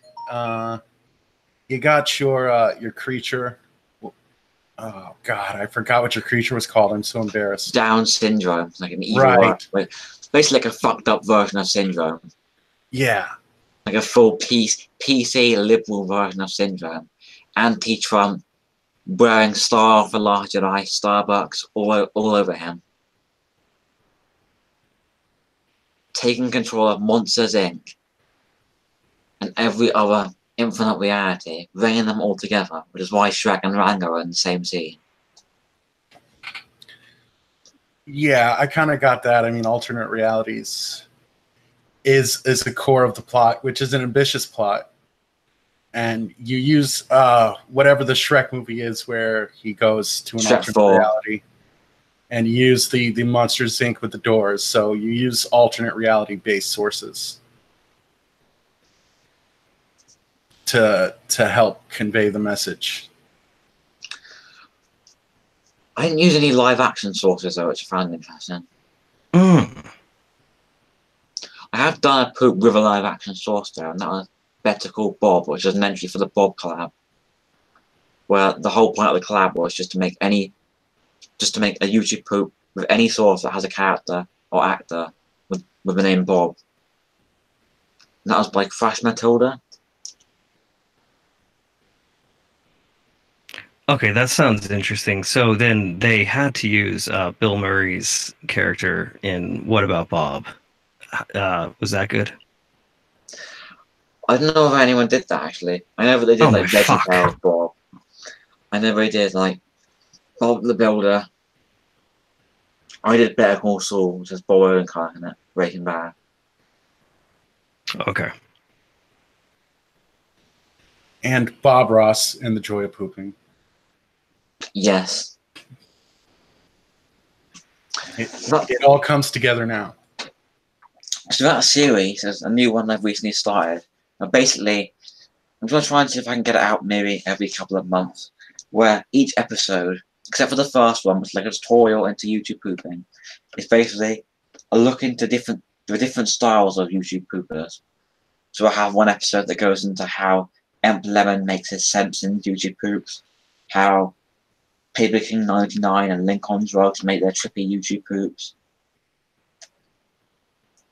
Basically teaching new and veteran poopers the styles of other poopers, as I learn myself. Because I don't know everything. I know that Michael Rosen pooping is a thing, but I don't know how to animate him at all.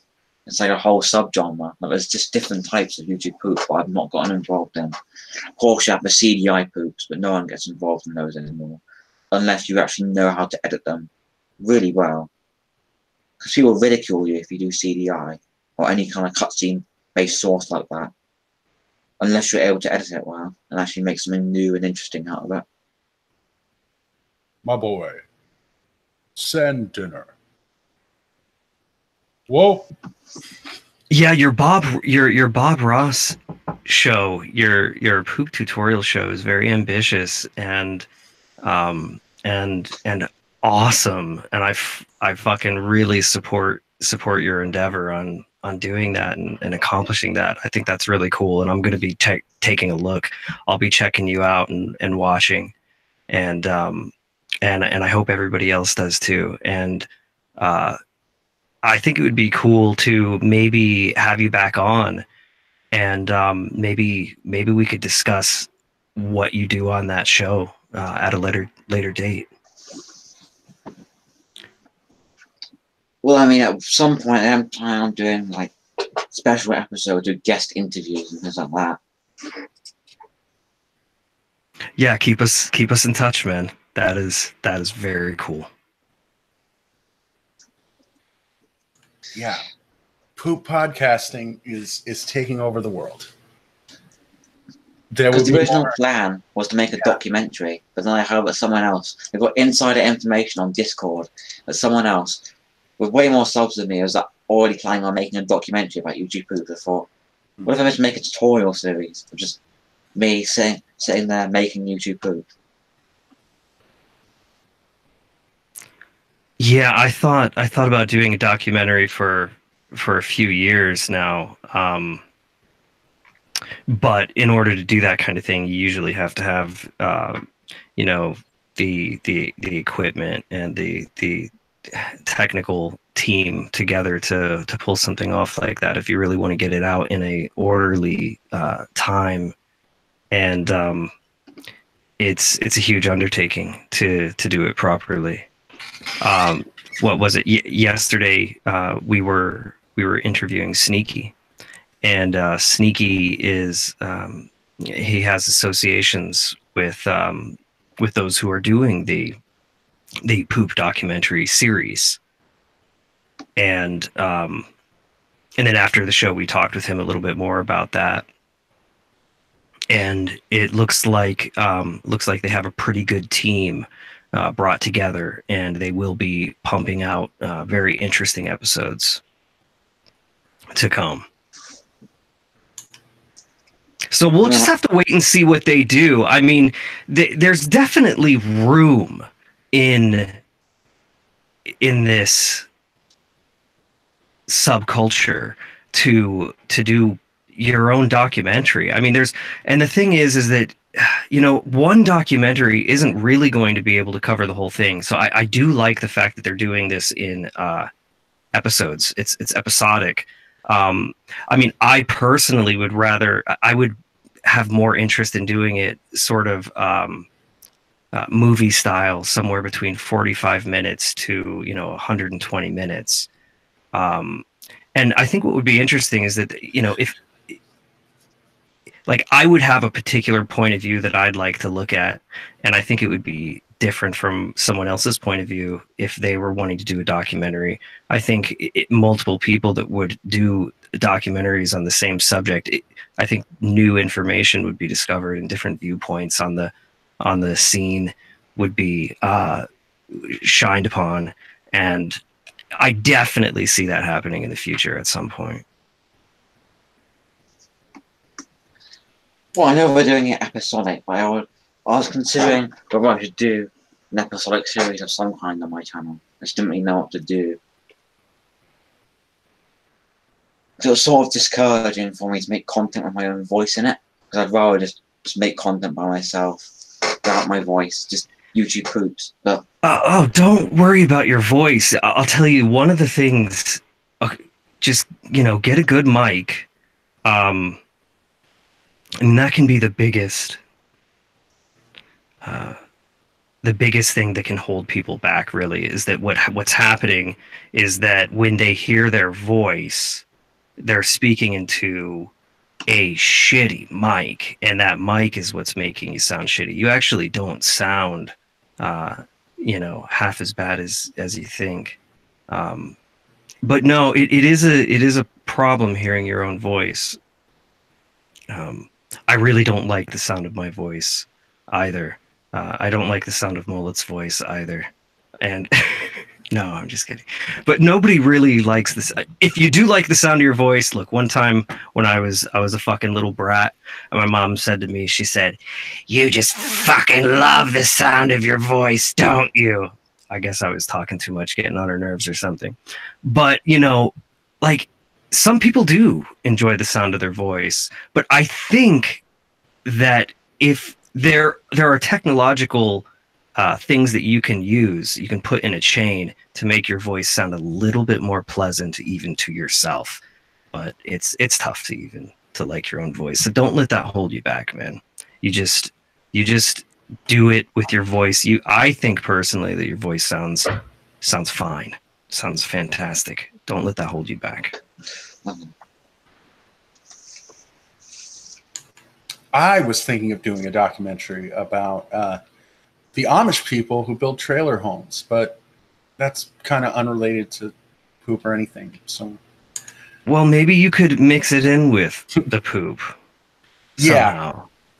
If you use the poop-isms, like, so you do this Amish thing, they build trailers, but you do a lot of like sentence mixing and stutter edits and, do some unconsensual auditory, penetration. It might work.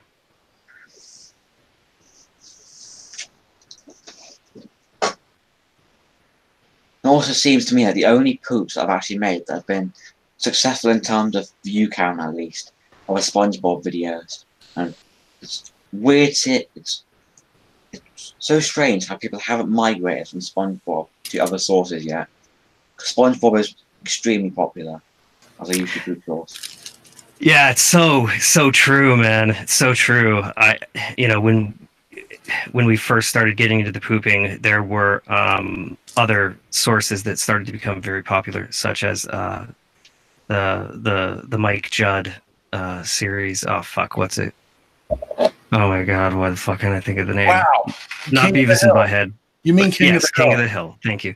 Yeah, King of the Hill started to become used, and that got really fucking popular in the poop scene. And then as soon as SpongeBob hit, it was like, in a sense, it was like game over for poop, because I feel like the SpongeBob poops took poop to the limits of being underground. Mm. There are a couple of poops I've made that I managed to get at least 1,000 views. I feel like successful about. The SpongeBob people have made, Spinsville lives in the happiest place under the sea, got about 10,000 views today, broke about 10,000 views today. And it's only because Charmax reacted to it. And when he reacted to it, he said he found the plot very confusing. He didn't really understand much of it. And yeah, after watching it again, I'm not really a huge fan of it either. I'd say there's a lot to comment about the story in it. I wouldn't say it's my best work.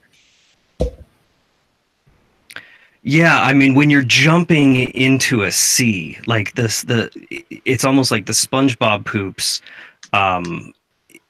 There's a lot of them, so you're kind of jumping into a sea of where there's so much competition using that source, and so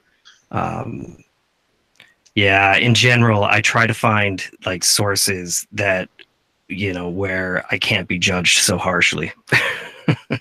I guess you could call it a evolutionary survival technique of sorts. Go ahead. Sometimes when I'm making these YouTube poops, instead of me just like editing the poop at first, I'll come up with a ridiculous title and then pick the source around that sometimes. So I've made poops like Over My Ass Hair, which is a good one. Nice. There was Prince Peehole and the fairy drag queen tried to stop Shrek from getting too Shreksy. Spins beyond the Krusty Crack sex flats commercial. Yeah, we actually every couple of years I remember having this bringing this up with Mullet. I'd say, hey man, maybe we should change the fucking titles of some of our poops to, you know, optimize with what is current. God, and you've certainly tried that before. Oh yeah, yeah. We've worked and reworked. I've seen some surprises turn up on Infinipoop where you rename things drastically, and it's not a big deal. It's just kind of funny. Well, which one specifically? Yeah, are you mentioning? Like you named one like the like, I don't know, the politically correct Lady Gaga Super Bowl halftime show or something, and it has nothing to do with any of those things. Like I don't know exactly. I'd have to look it up right quick to find out. Dude, I think you did that one.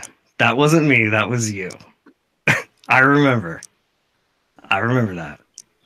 Yeah, you did the Lady Gaga one. I did on the American History XXX poop that we did. I changed the title to anti-fascist, anti-gay, anti-KKK, anti-USA or some shit like that. I threw all these fucking titles in there to see if the video could get swept up into the that kind of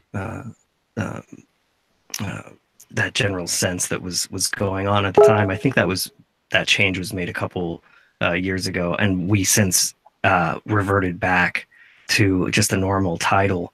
I'll tell you, it didn't seem to give us a bump at all, but I feel like that poop, if people who were like on the left or on the right, I feel like if they would see that poop, like maybe they would enjoy it. Because here's the thing, like it is a plot poop, but it's not like a purpose poop. Like we're actually not we're not like pushing an agenda or anything. I like agendas to be pushed in poop. I think people should push more agendas in poop. That is something artists do. I think people should try to speak through their poops and evolve and change. And if you have an idea, even if it's contradictory, in the same poop, you know, just express yourself. But when Mullet and I would poop, we would try to not impress too much of our own agendas in the poop unless we could come to an agreement that it's really furthering the context or the plot of the poop itself. And so we were very careful about that, although we have different tastes and styles. Yeah, this is where I differ on the agenda thing. I mean, your art is your art, and how you want to do is how you want to do it. But I think, you know, people want entertainment as an escape sometimes. And oh fuck, no, you're right. You're right. But that's not an argument for, you know, walking into an art display where you have to walk on the American flag and, you know, there's a message.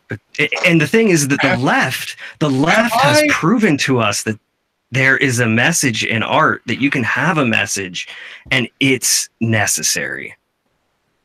Well, look, that's where my taste differs. Like, maybe, you know, I don't want to be thinking about this shit all the time and getting, oh yeah, totally, you know, thinking about the bad things all the fucking time and being reminded all the time. But it's in every fucking Hollywood movie.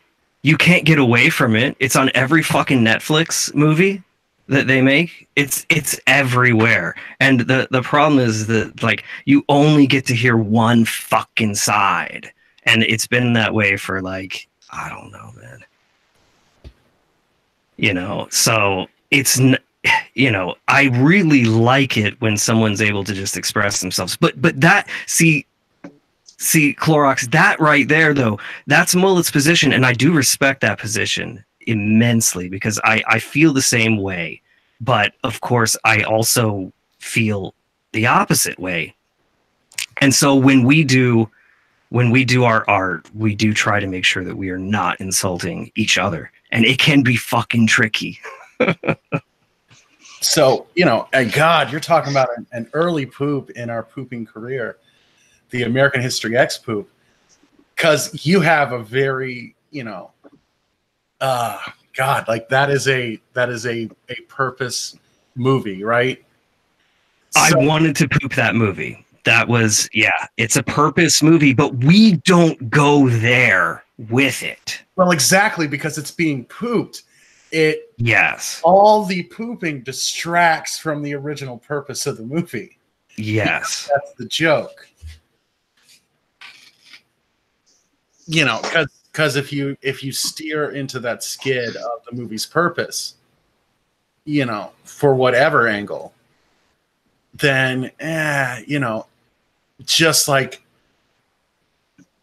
it's I guess it's what you would call like gonzo, like focus on other things in it. Focus on other things in it.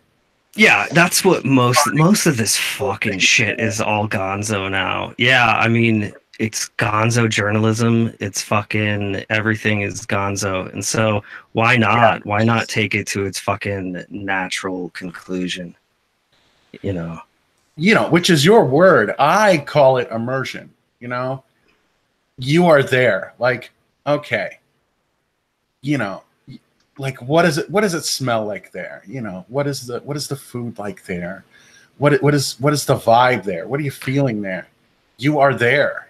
It's right, but gonzo journalism would be you're there, but you can't stop thinking about the fact that you stepped on this fucking piece of gum and it's on the bottom of your shoe, and everything about being at this event relates to the fact that this fucking thing won't get off of your shoe, and it's all about that, even though you're you got invited to a nice shindig, and you should be talking about that, and you should be focused on that, and you should be enjoying yourself, but you fucking can't.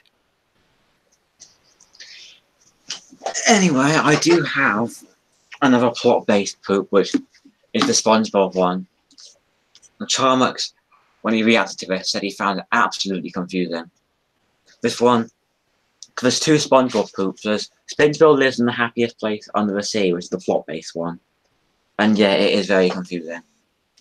The best way I can describe it is, I made one scene that was about 2 minutes long, and then I just expanded upon it, and eventually got so out of hand to the point where the story was almost like difficult to tell. And there's a ton of flashbacks. It flashes back from the future, past, present, it's all over the place.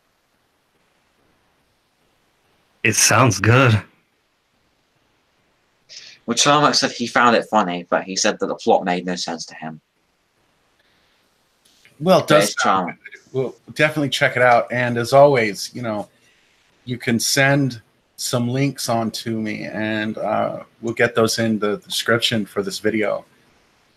That's a great idea. Dude, I've got this girl telling me she wants me to go in the hot tub. What should I do?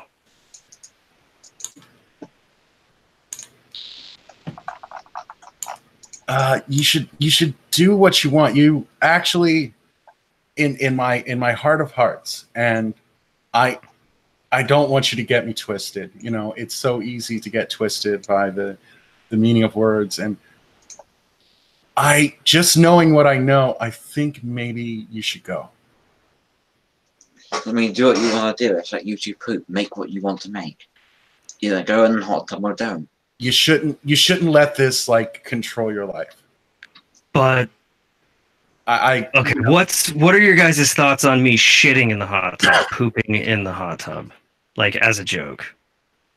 What if I go, I'm just like, hey babies, what's up? All right, woo, we're really doing this, and then Baby Ruth time. You hope it's a Baby Ruth. You hope it's a solid state drive. Oh God, yeah.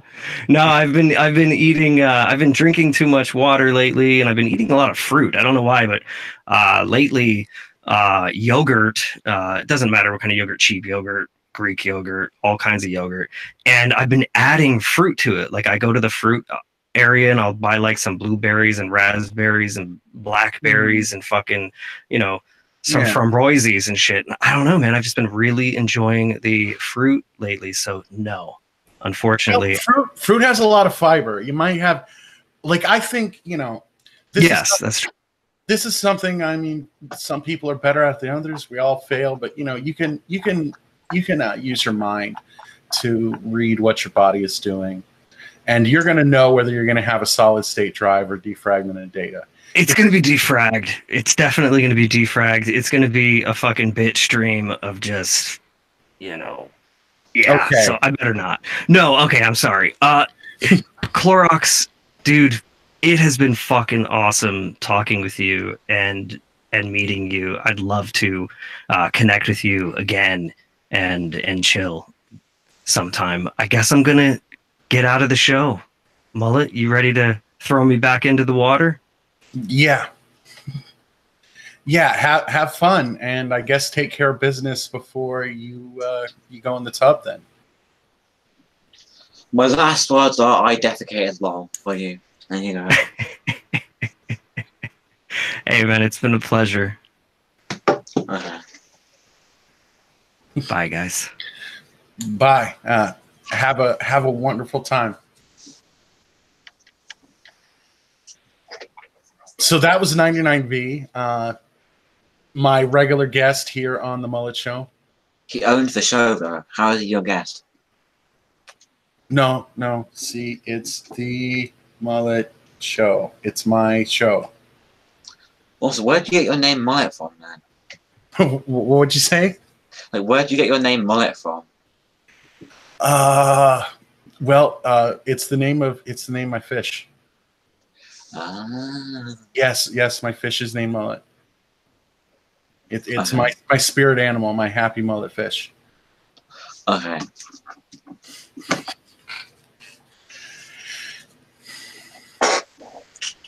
Yeah, and that's where I got it from, and it was a name that when I started getting on the internet and getting an email and getting accounts on forums and stuff, it's a name that wasn't taken with. It's not taken in some places. Some people take it because of mullet hair. It's not about mullet hair. It's the name of my fish. It has nothing to do with a hairstyle. But the name isn't taken, and I don't like getting usernames that have numbers in them. For some reason, that just really bothers me. I can sort of see why it is confusing. If it's something like 2000 or 100, something that doesn't have 50129 in it, that's fine. But if it's something like 1100, 2000, whatever, then yeah, it just confuses me. It's just lost me completely. Yeah, I mean, that's, so in my opinion, you have a great username. It's got no numbers in it. It's not like, oh, the name Chlorox Corner is taken. Do you want to be like Chlorox C 125978 JXB2? It's like, oh, of course I do. That is a beautiful username. Thank you so much for suggesting that alternative username to me. I mean, in the next 50 to 60 years, we'll have the names 192X56. We'll be living in a dystopian government that uses like a social credit score system. Like China's already doing that. Yeah. So you're talking about Black Mirror stuff? I've not actually seen Black Mirror, but I've heard that show is supposed to be good. Yeah, it's about things like that. I guess Black Mirror is like the Twilight Zone if every episode was about a cell phone. I don't really know if it's a good YouTube poop source, but I tend not to use YouTube poop sources that amuse me. The ones I already find funny. Especially if it has swearing in it. I tend to go for the more family-friendly stuff and then turn that on its head. I find it a lot easier. Yeah, like live action sources myself, but that's just That's just me. I mean, I'll use any sort and try and poop it, but if I just don't have any ideas for it, I'll either like wait a day and see what happens the next day, or just completely abandon it. I mean, there are some sources that I've not even seen before, but I'm joining collabs for. Like, I've not seen OKK before. I've not sat down and watched that. Yeah, so here's a question. Have you discovered any Easter eggs in any sources you've worked on from pooping them and putting them under scrutiny? Like secret weird things that you only see for maybe a frame or two? No, not really. Oh. Like, one thing I haven't seen that's been done before is pooping a poop. Like, I've not seen that. And that sounds fascinating. Pooping a poop? Like, taking a poop, it's already been made, and then just like expanding on it and editing it even more. Yeah. Well, you might want to check out a tennis I did a long time ago. I'd have to show it to you because it's well buried by now, but it was a tennis of a G.I. Joe that, I don't know, this user came on, he kind of disappeared from the forums after, but we just did like one tennis of G.I. Joe, and like tennis is usually like, you just totally step on the footage and step on it again, and that's the amusement. This was more of a plot-driven tennis where it wasn't about adding extra effect and making it a psychedelic blur at the end. It was more about like expanding the story. Yeah, expanding the story, or twisting the story with each pass. And it was like a G.I. Joe cartoon where they're in G.I. Joe headquarters and they're showing pictures of people that like Cobra's kidnapping. And it's like, okay, they kidnapped like a botanist and a scientist and a researcher, and the joke was just like a botanist and a botanist and a botanist, and they even got a botanist like just laying down the same picture on the table over and over again, and that got expanded upon. And yeah, so that's kind of like a thing like that, pooping a poop, because it's taking the idea and changing it. I mean, the best example I can probably think of is of YouTube plot of tennis would probably have to be up the Rosen Venture, which is like an ongoing series that hasn't been finished yet, where you have one Rosen pooper start off the series, start like the story, and then the next pooper continues it, and they always have to continue in the same story. So you'll have Michael Rosen go from sexually harassing his boss to being chased by the police to fighting pirates to fighting a giant evil monster to outer space. And the plot, it's sort of like Pulp Fiction and how it goes from story to story to story, and it sort of unravels. Mm. In some ways, it's like what you'd call a collab, but I don't really know whether you could class that as a collab. But there are a ton of YouTube poop collabs these days. Like for Michael Rosen, you have the yearly Rosen collabs for his birthday. And there's tons and tons of other collabs that are hosting. Well, this goes into terms on what like things are. Like a tennis is repooping. A collab is, somebody throws out like, here's a source, here's a general idea how I want it done, how long it should be, stuff like that, and they're just kind of strung together poops of the same source or the same theme. And then there's a coop poop, which might be what you're talking about, where coop meaning co-op, where people are getting together to make a cohesive project. They're making different scenes or different parts of a cohesive project. Yeah, there's lots of terms for the pooping interaction. I mean, I'm just glad YDP Mania is around as a forum now, because when YouTube was around, it got a ton of hate when YouTube was around. It was quite a controversial forum, YouTube. And that died out, I think, like last year. No, Yeah. also some other forums like Newgrounds. YT Mania hasn't really gotten much hate. Like I saw someone on Twitter say that it was for autistic people and that there's always drama on it, even though that's not true actually. They've managed to keep the drama to a low. I don't really get exactly the point of having it be on a forum, but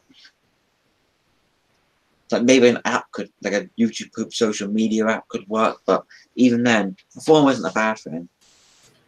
Oh, Still pretty good point.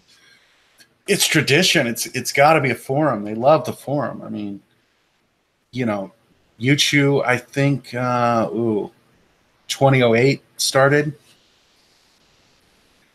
So I don't know. It's forum. They like forums. There was 2 forums at one point. There was a place called Neon Castle. Neon Castle and Mania kind of like, they were like the splinter cells when YouTube closed. Like they kind of divided into 2 halves, and Neon Castle closed down.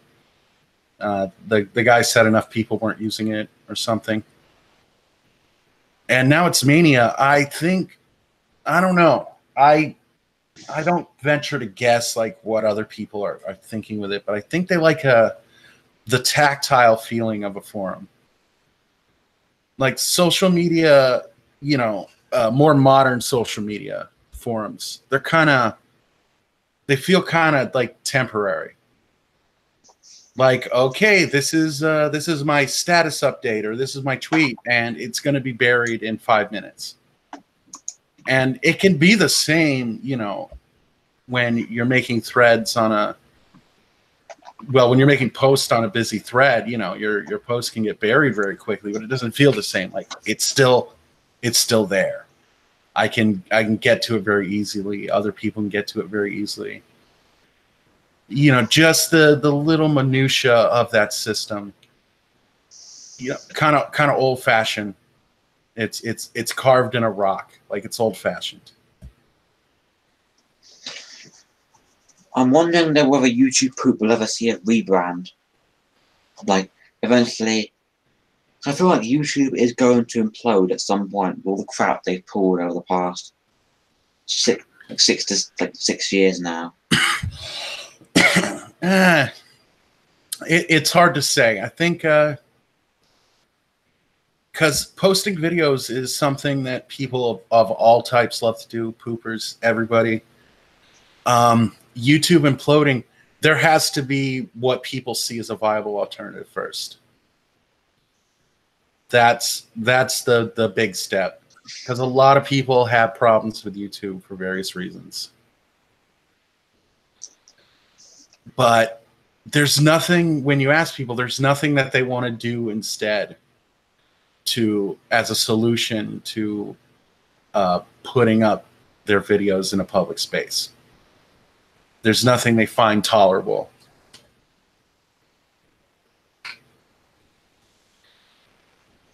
I mean, it would be nice to have a place to share YouTube Poop just on our own. Problem is that just doesn't gain any traction.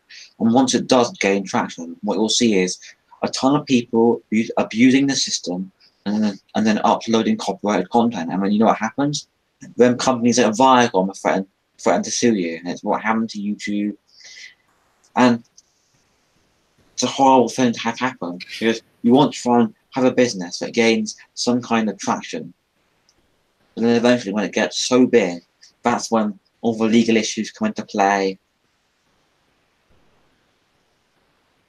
I mean, I'm glad that Viacom didn't end up suing YouTube in the end, but I mean, we came really close to actually having a YouTube when barely any of this will exist. I mean, we're getting close to that now with Article 13 again.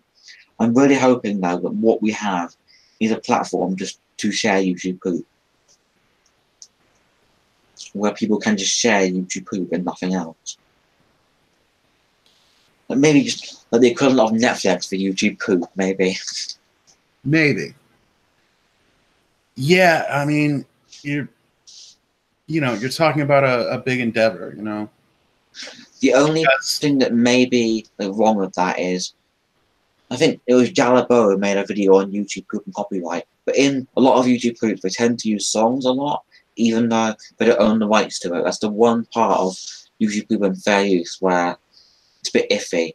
Because if you're parodying a song when it falls under legal law and you're able to make money off of it, having like a subscription-based streaming service for YouTube Poop may not exactly pan out the way, like legally, the way everyone would think it would. Like, just because something you claim is something is fair use doesn't automatically make it fair use. Well, yeah, yes, it does. I say it's fair, so it's fair. Well, I mean, you say that the Mullet show is the Mullet show, even though it's run by V99. Yeah, exactly. The Mullet show, right there, plain as day. Yeah. I mean, yeah, you're talking about the future. What does the future hold? Because this YouTube system, as it were, it's been around a long time, so it's what people are used to. And kind of when they talk about YouTube being unfair, they don't talk about like alternatives. They talk about YouTube like YouTube is the government or something. So YouTube has to change.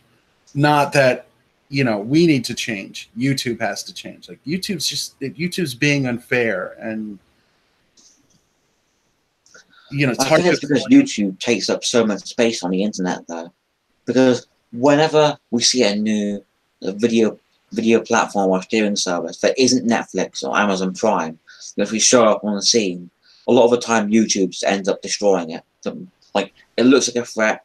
Some people join it, and it dies. It dies off. And what's really interesting is how everyone always thinks, "Oh, YouTube is the one in control. We can't change the tide." And in some ways, you can't. But YouTube recently, I think a couple months ago, actually partnered up with the legacy news media. So now when you go on YouTube, you'll see they have a breaking news tab where they'll promote real news. And it's starting to become something really, really sinister. And I feel like once this whole this era of political correctness is over, that's when it'll all start to come out. Because there's a video by a YouTuber called CeeLo, and basically he details that YouTube, in that algorithm, are delisting and censoring videos. And by delisting, he means they're demonetized, but also they have a 75% chance of not. They only have a 75% chance of being found in the search bar. And these are controversial videos such as suicide prevention videos. How is that controversial? I know you shouldn't be able to make money off of that, but it's important that people see that kind of stuff. And it's sinister what YouTube are doing. And they've also considered removing the dislike button as well. And you've probably heard about Sweet Victory, the NFL Super Bowl halftime show. That caused a lot of drama this week because YouTube have been removing the dislikes of it. And they've been removing the dislikes of political videos. They've been trying to control the narrative and say, "Oh, everything's fine. Everything's fine." They're partnering up with the legacy media like CNN, Fox News, to try and keep their squeaky clean image. I really hope that eventually, once this era of political correctness comes to an end, that the media turn against YouTube, they revolt against it, slam it, there's a scandal, and that's what results in their downfall, and we get a new site that comes out of it.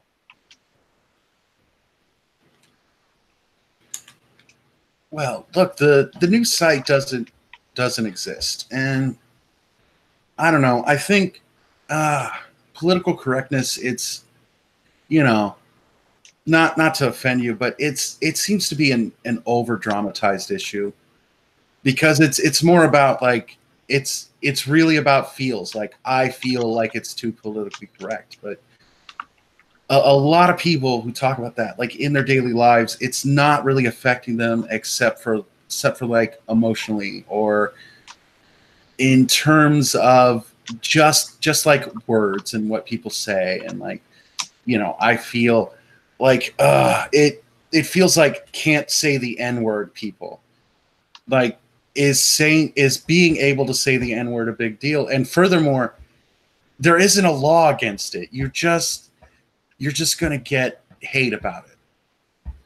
You know, it's not like it's actually oppressed. It's just, so it's kind of asking, I'm asking you to oppress the people who are going to bitch about it, because I want an enforcement of a social taboo, basically. So the social taboo isn't on me, because it's all it is. It's a social taboo. It technically isn't illegal. Nobody, you know, I could, if I so wanted, you know, I could go out in the street and shout the N-word at the top of my lungs, and it's not illegal. It's just going to maybe get people mad at me or disconcern people around me. I mean, with YouTube Poop, there's no limits now, which is great. Like, you may get like an age restriction on your video, but most of the time, there is no limit when it comes to YouTube Poop, which is brilliant, because with sentences missing, the automatic subtitle bar on YouTube just can't pick it up, even though you can with your ear. So you can tell that they're swearing, you can tell they're making sex jokes. And it's kind of incredible how YouTube people still managed to stay alive for all of this. And the only thing that's been holding it back is copyright.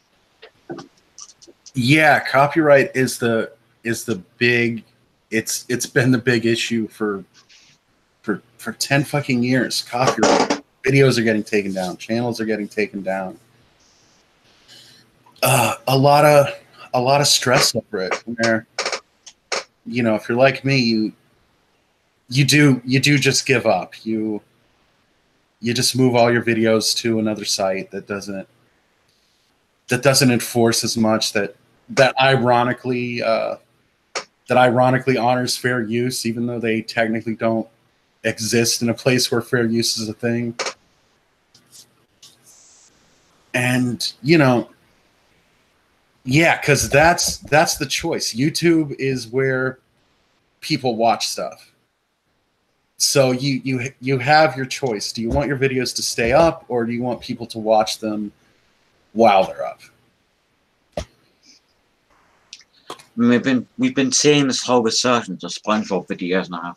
So it was about like the 2015 period where everyone said, nope, not making any more of those SpongeBob videos. They're going to get taken down. And now it's been like 4 years since then. They've all come back. And what people have been doing is flipping the video and bordering it to get past copyright. And it's worked. It has worked. I mean, some people have done ridiculous things that make SpongeBob green. Just for no reason other than copyright. And it fits because it's a YouTube poop and it's random. And YouTube poops aren't supposed to make any sense. And I've even seen that sometimes in like a more mainstream review and commentary videos, where when they do the clip, like they're watching the clip in a little TV or something, which is a way of bordering it. Or they have an animated border, because there's something about that. Like if not enough of the screen is in motion, maybe it's picking up on only the part that's in motion, or it's alerting that, like, okay, this is just a still image or something.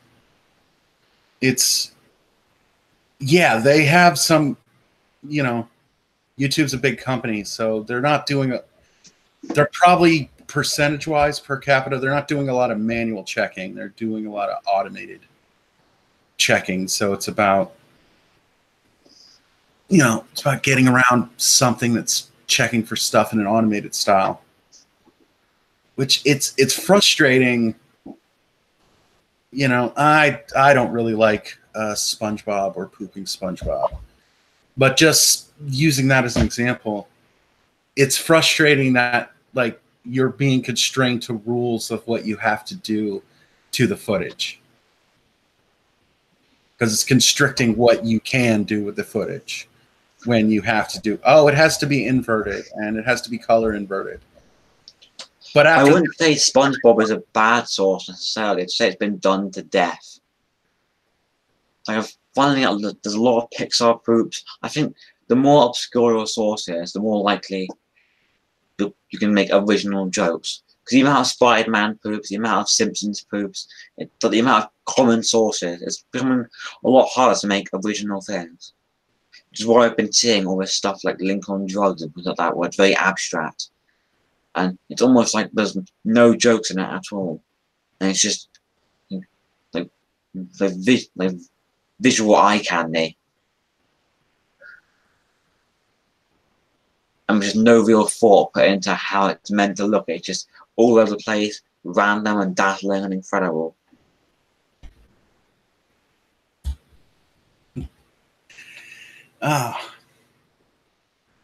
Yeah, so I have a couple questions for you. Are we good? Yeah, we're good. We're good? Okay. Who are your guys? Who are my guys? Yeah. What do you mean guys? Who are your guys? I'm sorry. I'm messing with you. It's a reoccurring joke over the show. These are okay. These are a couple of it's questions. It's a reference I don't get. Yeah, these are a couple questions I asked that they're oddly open-ended and don't make sense. Are we good? Who are your guys? Sorry if it bothered you.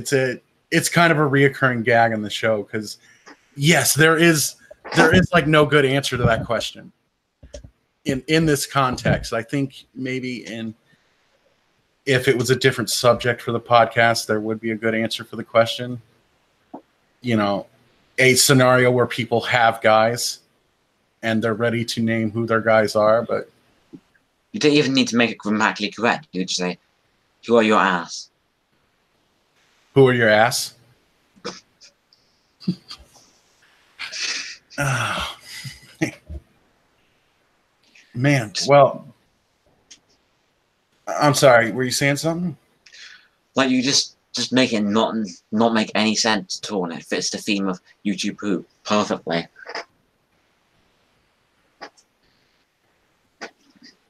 Yeah, good point. You know, how is yourself? How is yourself? I mean, who is that ass doing? You know? Well, you know, it has been a blast, and it's been very interesting. But I don't know about over there. It is getting late here, and it's starting to get late. Yeah, it's nearly like 3 o'clock in the morning for me. So like maybe nearly like 3 o'clock in the morning. It's all right though. I'm fine with it. It's on a weekend, so it's fine. Yeah, I prefer to help 99V with the show on the weekend. But yeah, you're pulling a late night there. But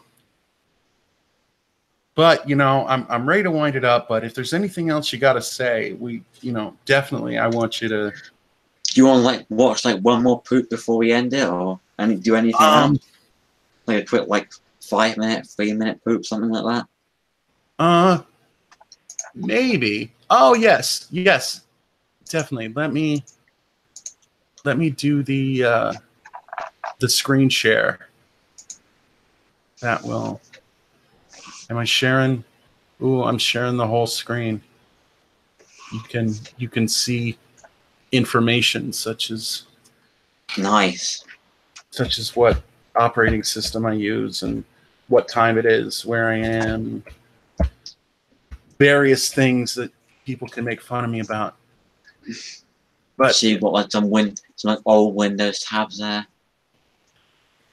Yeah, I always want to be behind a stage. It's Windows 7, and I've styled it as close as I can to like a 90s Windows version. But yeah, we can do another poop this way. I don't have the high-tech technology that 99V does, where I guess I could do something like that. But let's just watch. So what poop do you want to see? Well, those first 4 ones, like my first early poops, I wouldn't want to watch those because they're not. You can click on the arrow and just look through, and look through any of the poops you'd like to see. Maybe, got the Ratatouille one, the Family Guy one. Yeah. Well, let's. Ratatouille. I recommend that to people. I've seen that quite a bit. Min, what's that about? It's sort of like a spin-off poop to another poop called Despicable Me, but you can still watch it on its own. It's fine. All right, let's go for it. It's only like 2 minutes though, so it's not. Yeah, it's a short but sweet one. And let me put some volume on this. Probably want to put it at the start as well. Oh wait, can you hear it? That's a question. Can you hear it? No, I can't. But if I have, no, I can't. It's fine. Okay. Yeah. Why don't you just comment on it as it goes? I think I could fix it so it could be heard. I could share the audio, but. And like we could do like a sync, so we could sync it both at the same time. All right. So that's what you want to do. You want to sync it. So when you say start, or we can say start. Just. Oh, okay. Cool. Thank you for helping out. Okay. So I've got it ready to start. Do you got yours ready to start? Yeah. Okay. 1, 2, 3, now.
Okay, that was funny.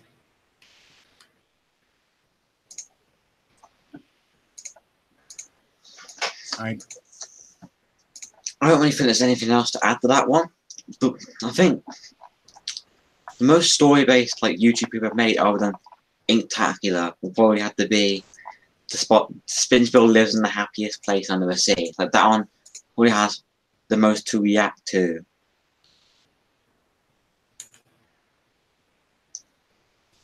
It's also probably going to be the most hard to wrap your head around, but there's definitely a lot we could pull from that one before we end this.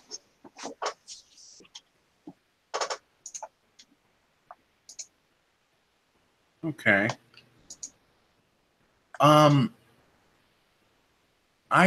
Okay, so you want to watch that, Poop? Yeah.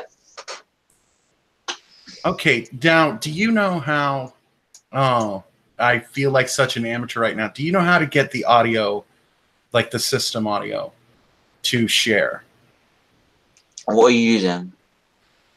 Well, we're using Hangouts. If you default... Should be like an option.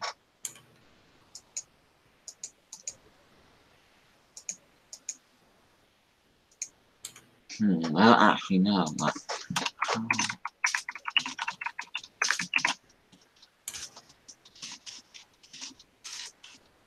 Well, I hate to put this on you, but if you can share your screen and your system audio, you could show the poop.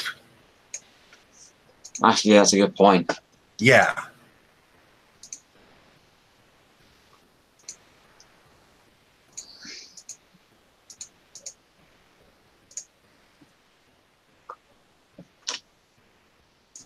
How exactly do I share? Because I've not really used Hangouts that much before. Okay, well, riveting podcast time. If you kind of click in like the field of your screen where where my mug is, there should be like a oh wait, that doesn't do it. I just did it. Oh, screen share. Yeah, exactly. Screen share. Yeah, it's like a green icon with an arrow on it. Yep, there you go.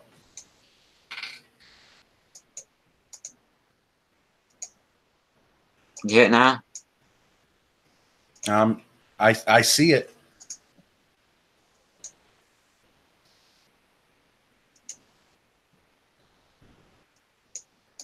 So can you hear it? I can't hear it. That's the part that I don't know how to do. Or if it even can be done. Okay.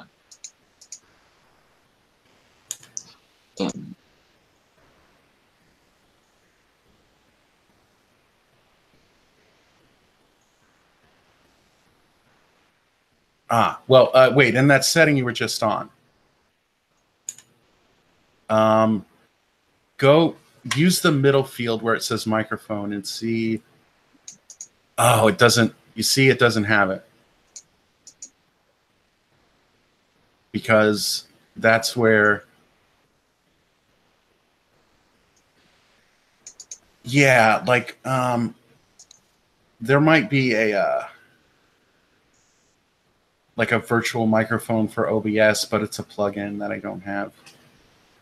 Yeah, because when you go to microphone, that's the audio you're broadcasting, or you have options to broadcast from. And so,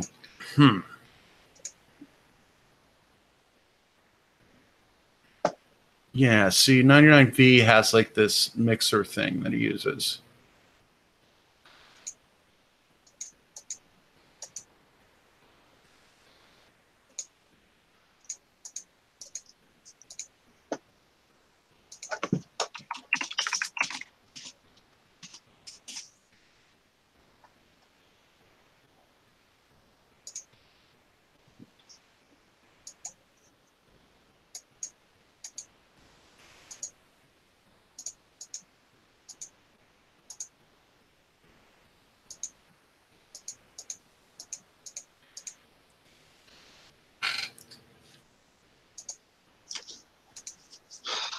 I'm just messing around trying to see if I can figure out how. I'm just trying to figure out how I can do this.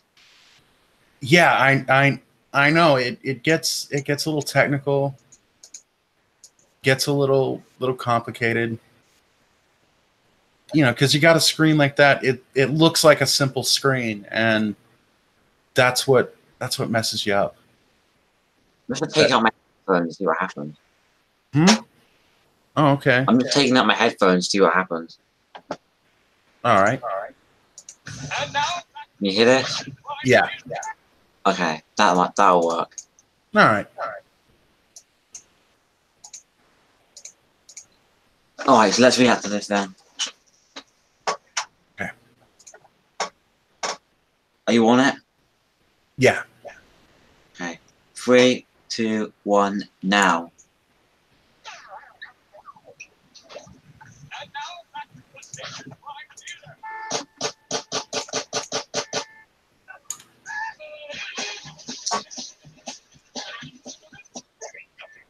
Pedophile.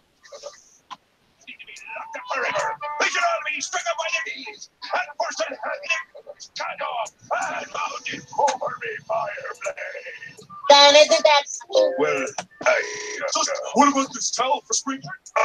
Hey, this push your bone.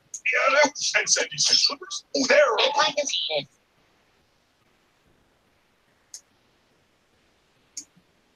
Listen, all that stuff is so. Listen, you put in a hard. What do you want to do today? I don't know. What do you want to do today? I don't know. What do you want to do today? I know what I want to do today. I need some money. I don't have any money. Spongebob, I want money really, really badly. Why don't we get naked? Good afternoon, sir. Could we interest you in some teenage talk? Did you say talk? Yes, sir. We're going up there. Finally! I've been trying to catch thieves all day. Now that I've got you right where I want you, FBI, no!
So he got cheated on. Did you say Yeah. chocolate? Chocolate! Chocolate! Chocolate! Chocolate!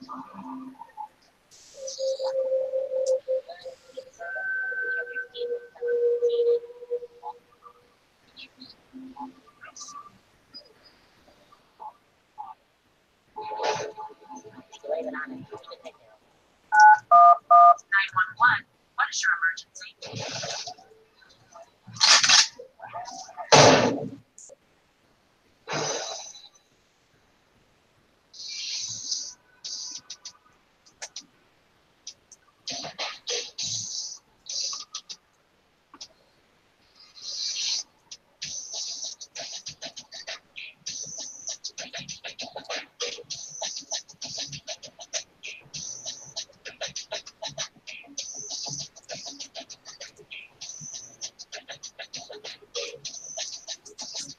And I've been forced into drug dealing.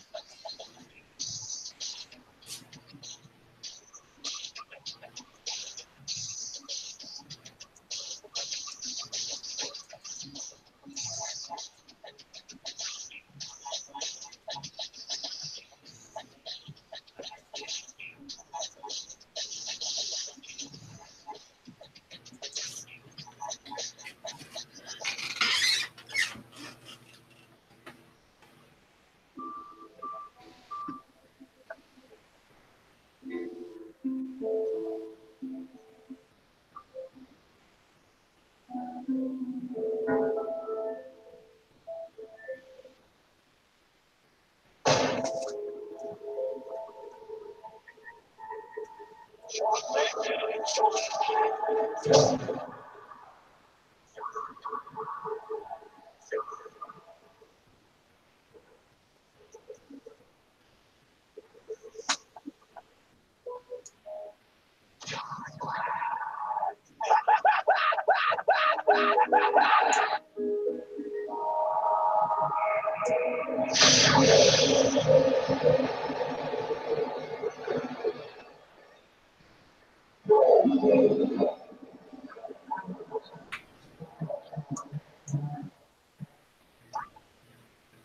afternoon, sir. Could we interest you in some penis talk? Did you say talk? Yes, sir. With or without gun. Talk. I think you laid it on a teensy bit thick there, old pal. Now that I've got you right where I want you, I'd like to start off a weed. What's your name? finally. I've been trying to catch AIDS all day. Now that I've got That was the missing detail.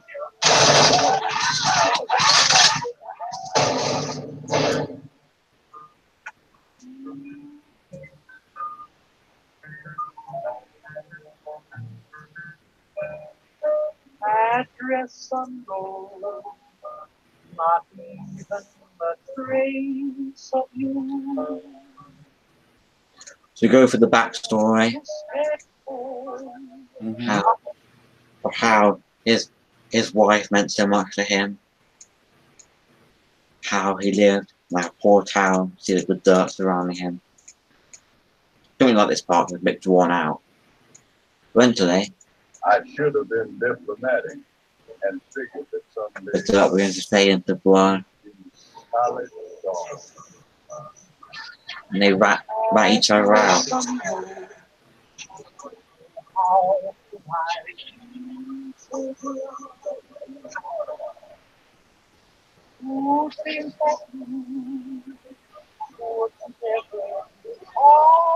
Because they killed the lady. Mm-hmm. You hear it there.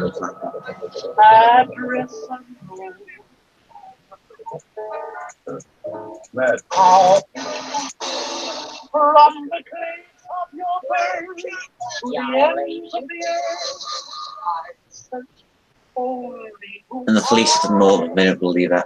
It turns out they photoshopped the picture of Chocolate Guy's wife in the affair all along to kill the police officer.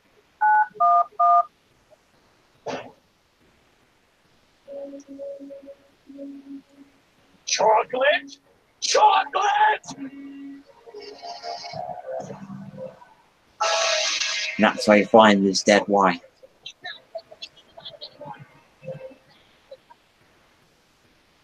What can I do for you? Young lady. Okay. They say that they killed a young lady. Mm-hmm. If you can't do the time, don't do the crime. Okay, time's up. Now get out. But we young lady. Yeah. Middle East. But it was in the Middle East all along. Which meant that it was perfectly legal for them to do so.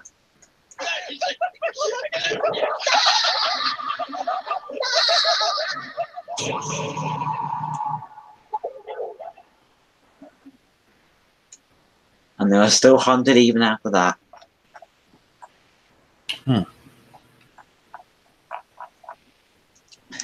It's quite a confusing story, but very unique one, I should say. Oh, and you're probably wondering where the term where the phrase "I defecated lol" came from. Okay. Yeah, this is where it came from. This poop better called Bob. I'll try and find the exact bit. Yeah, I'm interested. I don't want to talk too much because the way you're doing this, I'm well, I don't hear it, but I'm concerned that I'll make a feedback loop if I talk too much.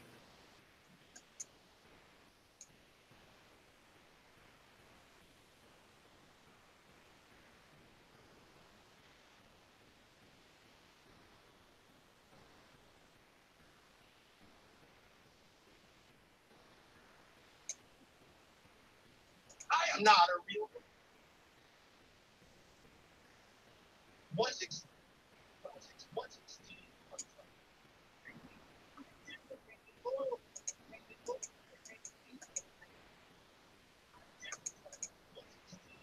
Well, I am not crazy. I defecated, Lowell.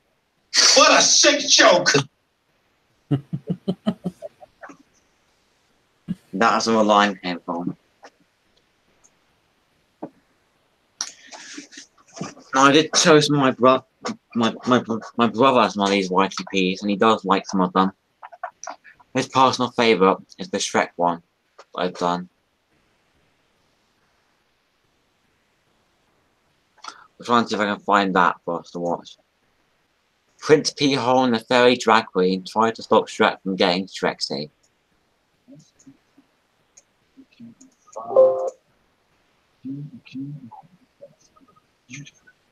Did you just assume my gender? Throughout the night, everyone was hurt. Until the sus desperate. They saw the Prince John. We ride with kings of majesty. You're up. You'll never catch me, Crab. Not when I shift into maximum overdrive. Hi-ya! 14 deserts, traveling for many days and nights. This and this. To reach the dragon's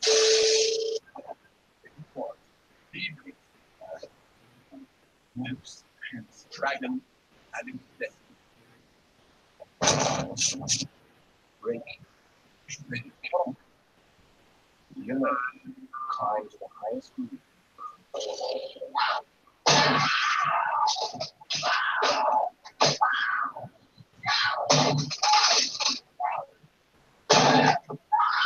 Here's Johnny. What? Maybe I'm in love. There you can sort of see where that's going.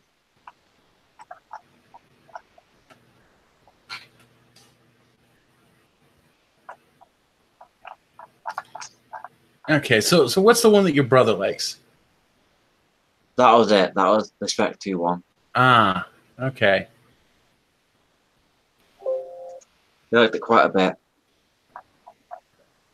There was also Venom sexually identifies as a term, which is a bizarre one. What the hell are you?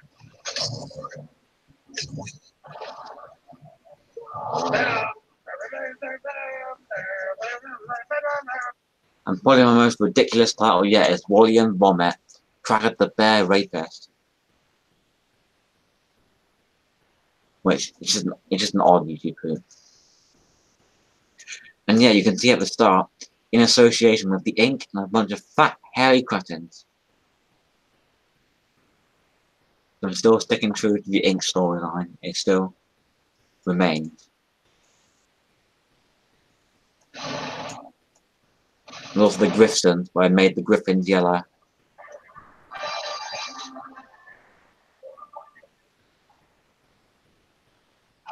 Oh my God, this is trash.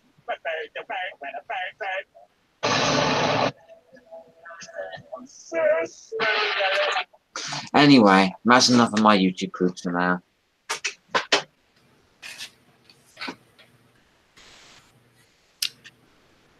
So people out there listening, if anybody's going to watch this, Chlorox Corner, a man who has a magical universe where there is an organization called the Ink.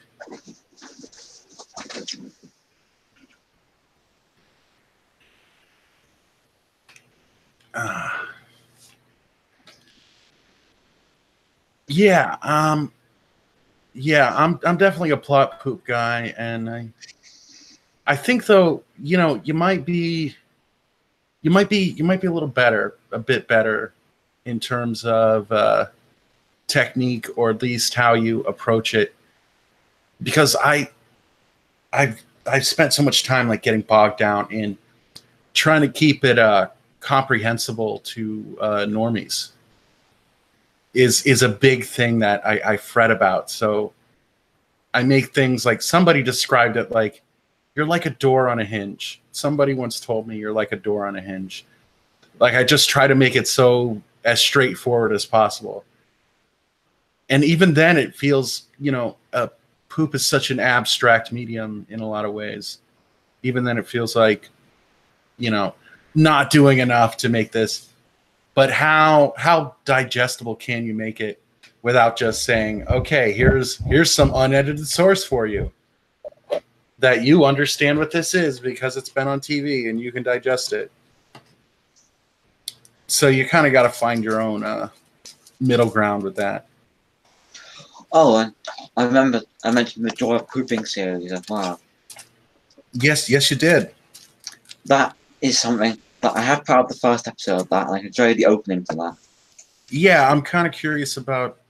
Okay, it seems to go down how I think it goes down, which is actually kind of brilliant.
So yeah, it really explores the intricacies of poop editing, this first episode at least.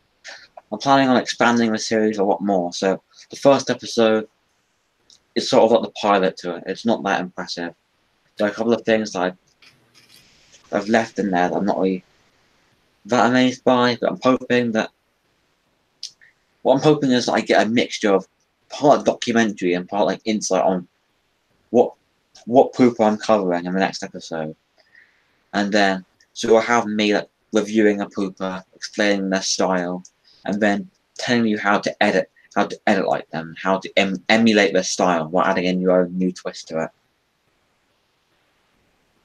So say if I was doing Lemon, I'd explain how he does his reference humour, how he does lots of ear rape, and also how to differentiate yourself from him. Yeah, it's not a bad idea. I was kind of hoping Bob Ross would be hosting it, like somehow, like you'd get like an overlay of Bob Ross. Actually, like Bob Ross is actually pooping. Well, I may consider doing that in the second episode where I'm not editing so much. So maybe when I'm talking, I have like an image, a still image of Bob Ross, and then like as he's talking, maybe poop comes out or something. Yeah, maybe. But yeah, definitely a good idea. Show some procedures on how to do stuff on a technical level. I mean, people are curious about that, and there's actually not a lot of, I don't know, maybe there is, but there kind of isn't a lot of straightforward sources on how to do things. Of course, something about Sony Vegas that I think everybody watching knows about. But, the magic finger. I mean, the magic finger helped me out a ton. I think there may be other reasons, but I think that's a big reason that Vegas is such a big pooper tool because of that magic finger. Also, it's really easy to get now, Vegas. Like, anyone can obtain it, really. Even though it's expensive, people just download it illegally. You know, or they find a discounted copy somewhere.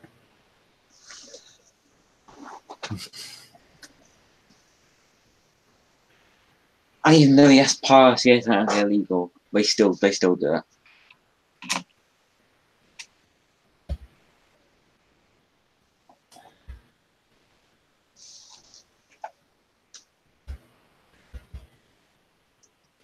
I mean, a lot of YouTube poop is literally just a bunch of 12-year-olds sat in their room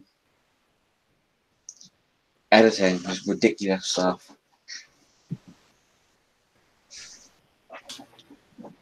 One interesting idea I did have for a YouTube poop though, like tutorials, and it's maybe like a YouTube book or something.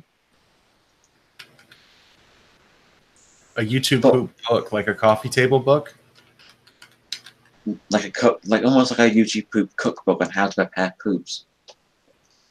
But also explain the history and things like that. I guess I could do a coffee table style book, but instead of like coffee table, like maybe like toilet style book. So every single like bit is like a toilet. Yeah, maybe it. I mean, oh, we're just going over stupid ideas right now. But maybe the book has like a special kind of hanger where it hangs on the toilet paper roll dispenser or something. Because you know it's a poop book. You read it on the toilet because it's a poop book. That's actually just a ridiculous idea, but it could work. Yeah, possibly go into the origin of YouTube poop, the philosophies. I mean, YouTube poop even started out in the 40s with like the Nazis reversing footage, like them marching. So debatably, that would be like the first YouTube poop ever. Everyone always thinks, oh, Tor and Our Tail was the first YouTube poop. But the ideas of YouTube poop have been around for longer than that. Yeah, you hear the stories like of people who got like 2 or 3 VCRs like linked up, and so they could take footage off the 2 VCRs and record them onto the 3rd. So that's how they'd use that as a way to mix footage and prehistoric pooping, as they would call it. It is interesting. But even then, memes technically is just like prehistoric. Like we have prehistoric memes. Because brands are just corporate memes. Yeah, and true prehistoric memes. There's probably like cave drawings, like they make the cave drawing that like chronicles the hunt. 2 stick figure guys, like 2 hunters, and then they draw the picture of the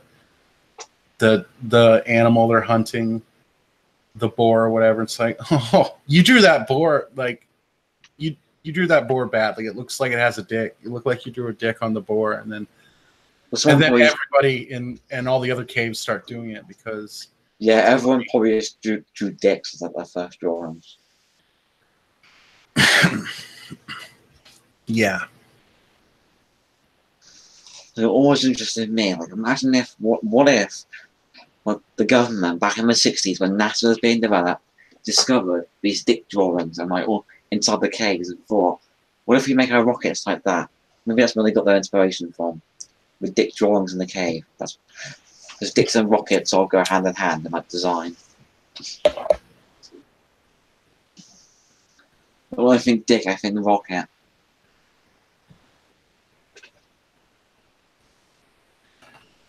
Yeah, you think rocket. That's funny.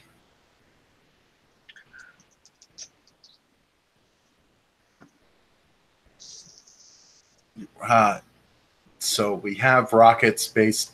We have a new old school conspiracy theory forming. Some high-tech Alex Jones InfoWars stuff. Yeah, I mean, look, rockets are, they're not new technology. They're just based on it's just a high-tech version of a drawing of a caveman dick. And that's all that rockets are,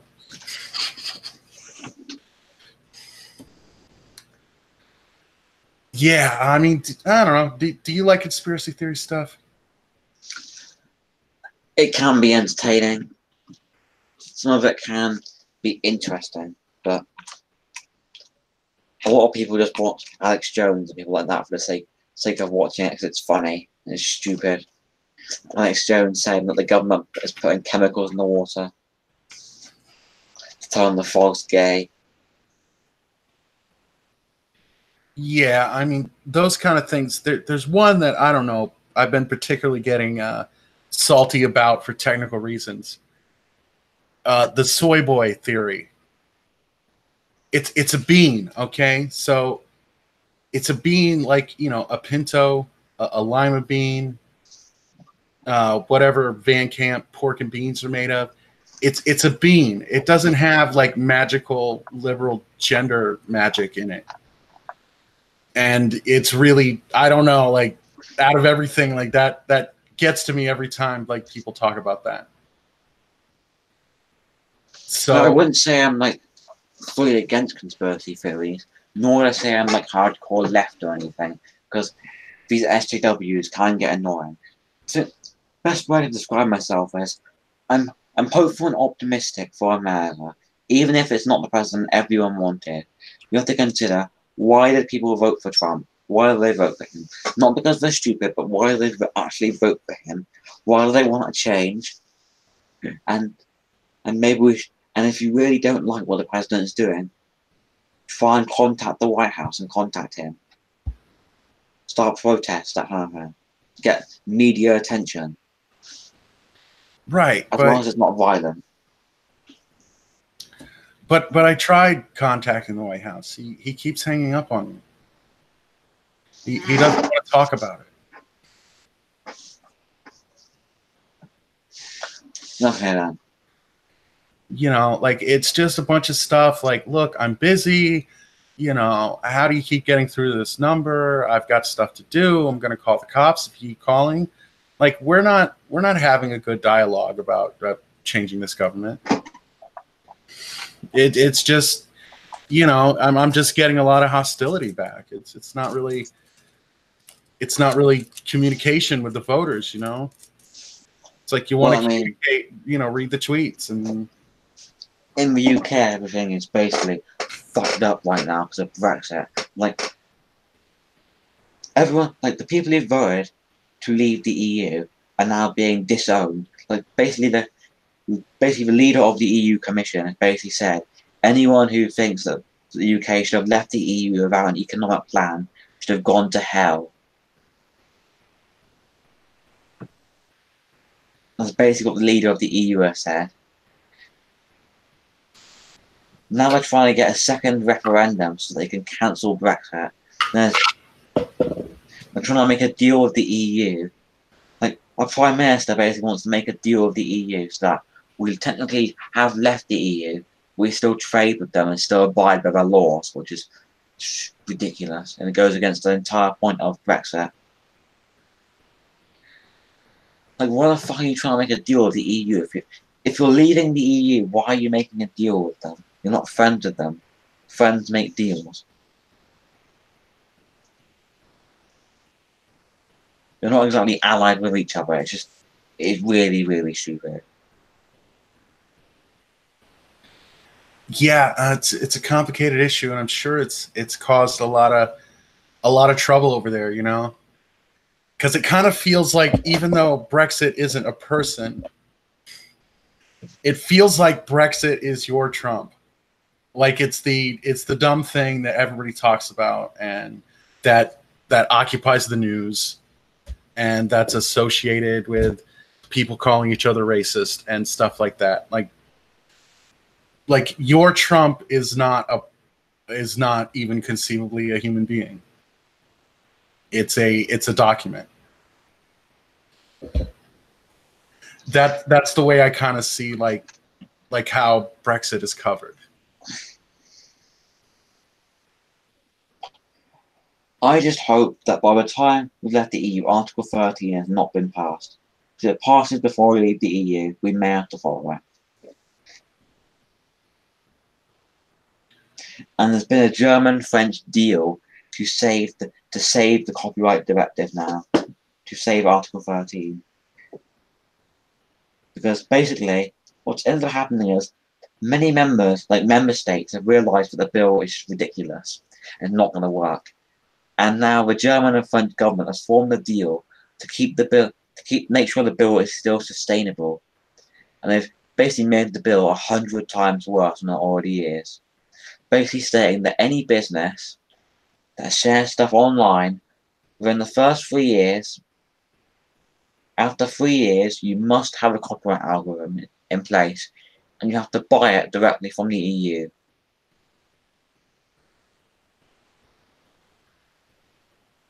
Like, that actually scares me because the entire internet is going to be regulated.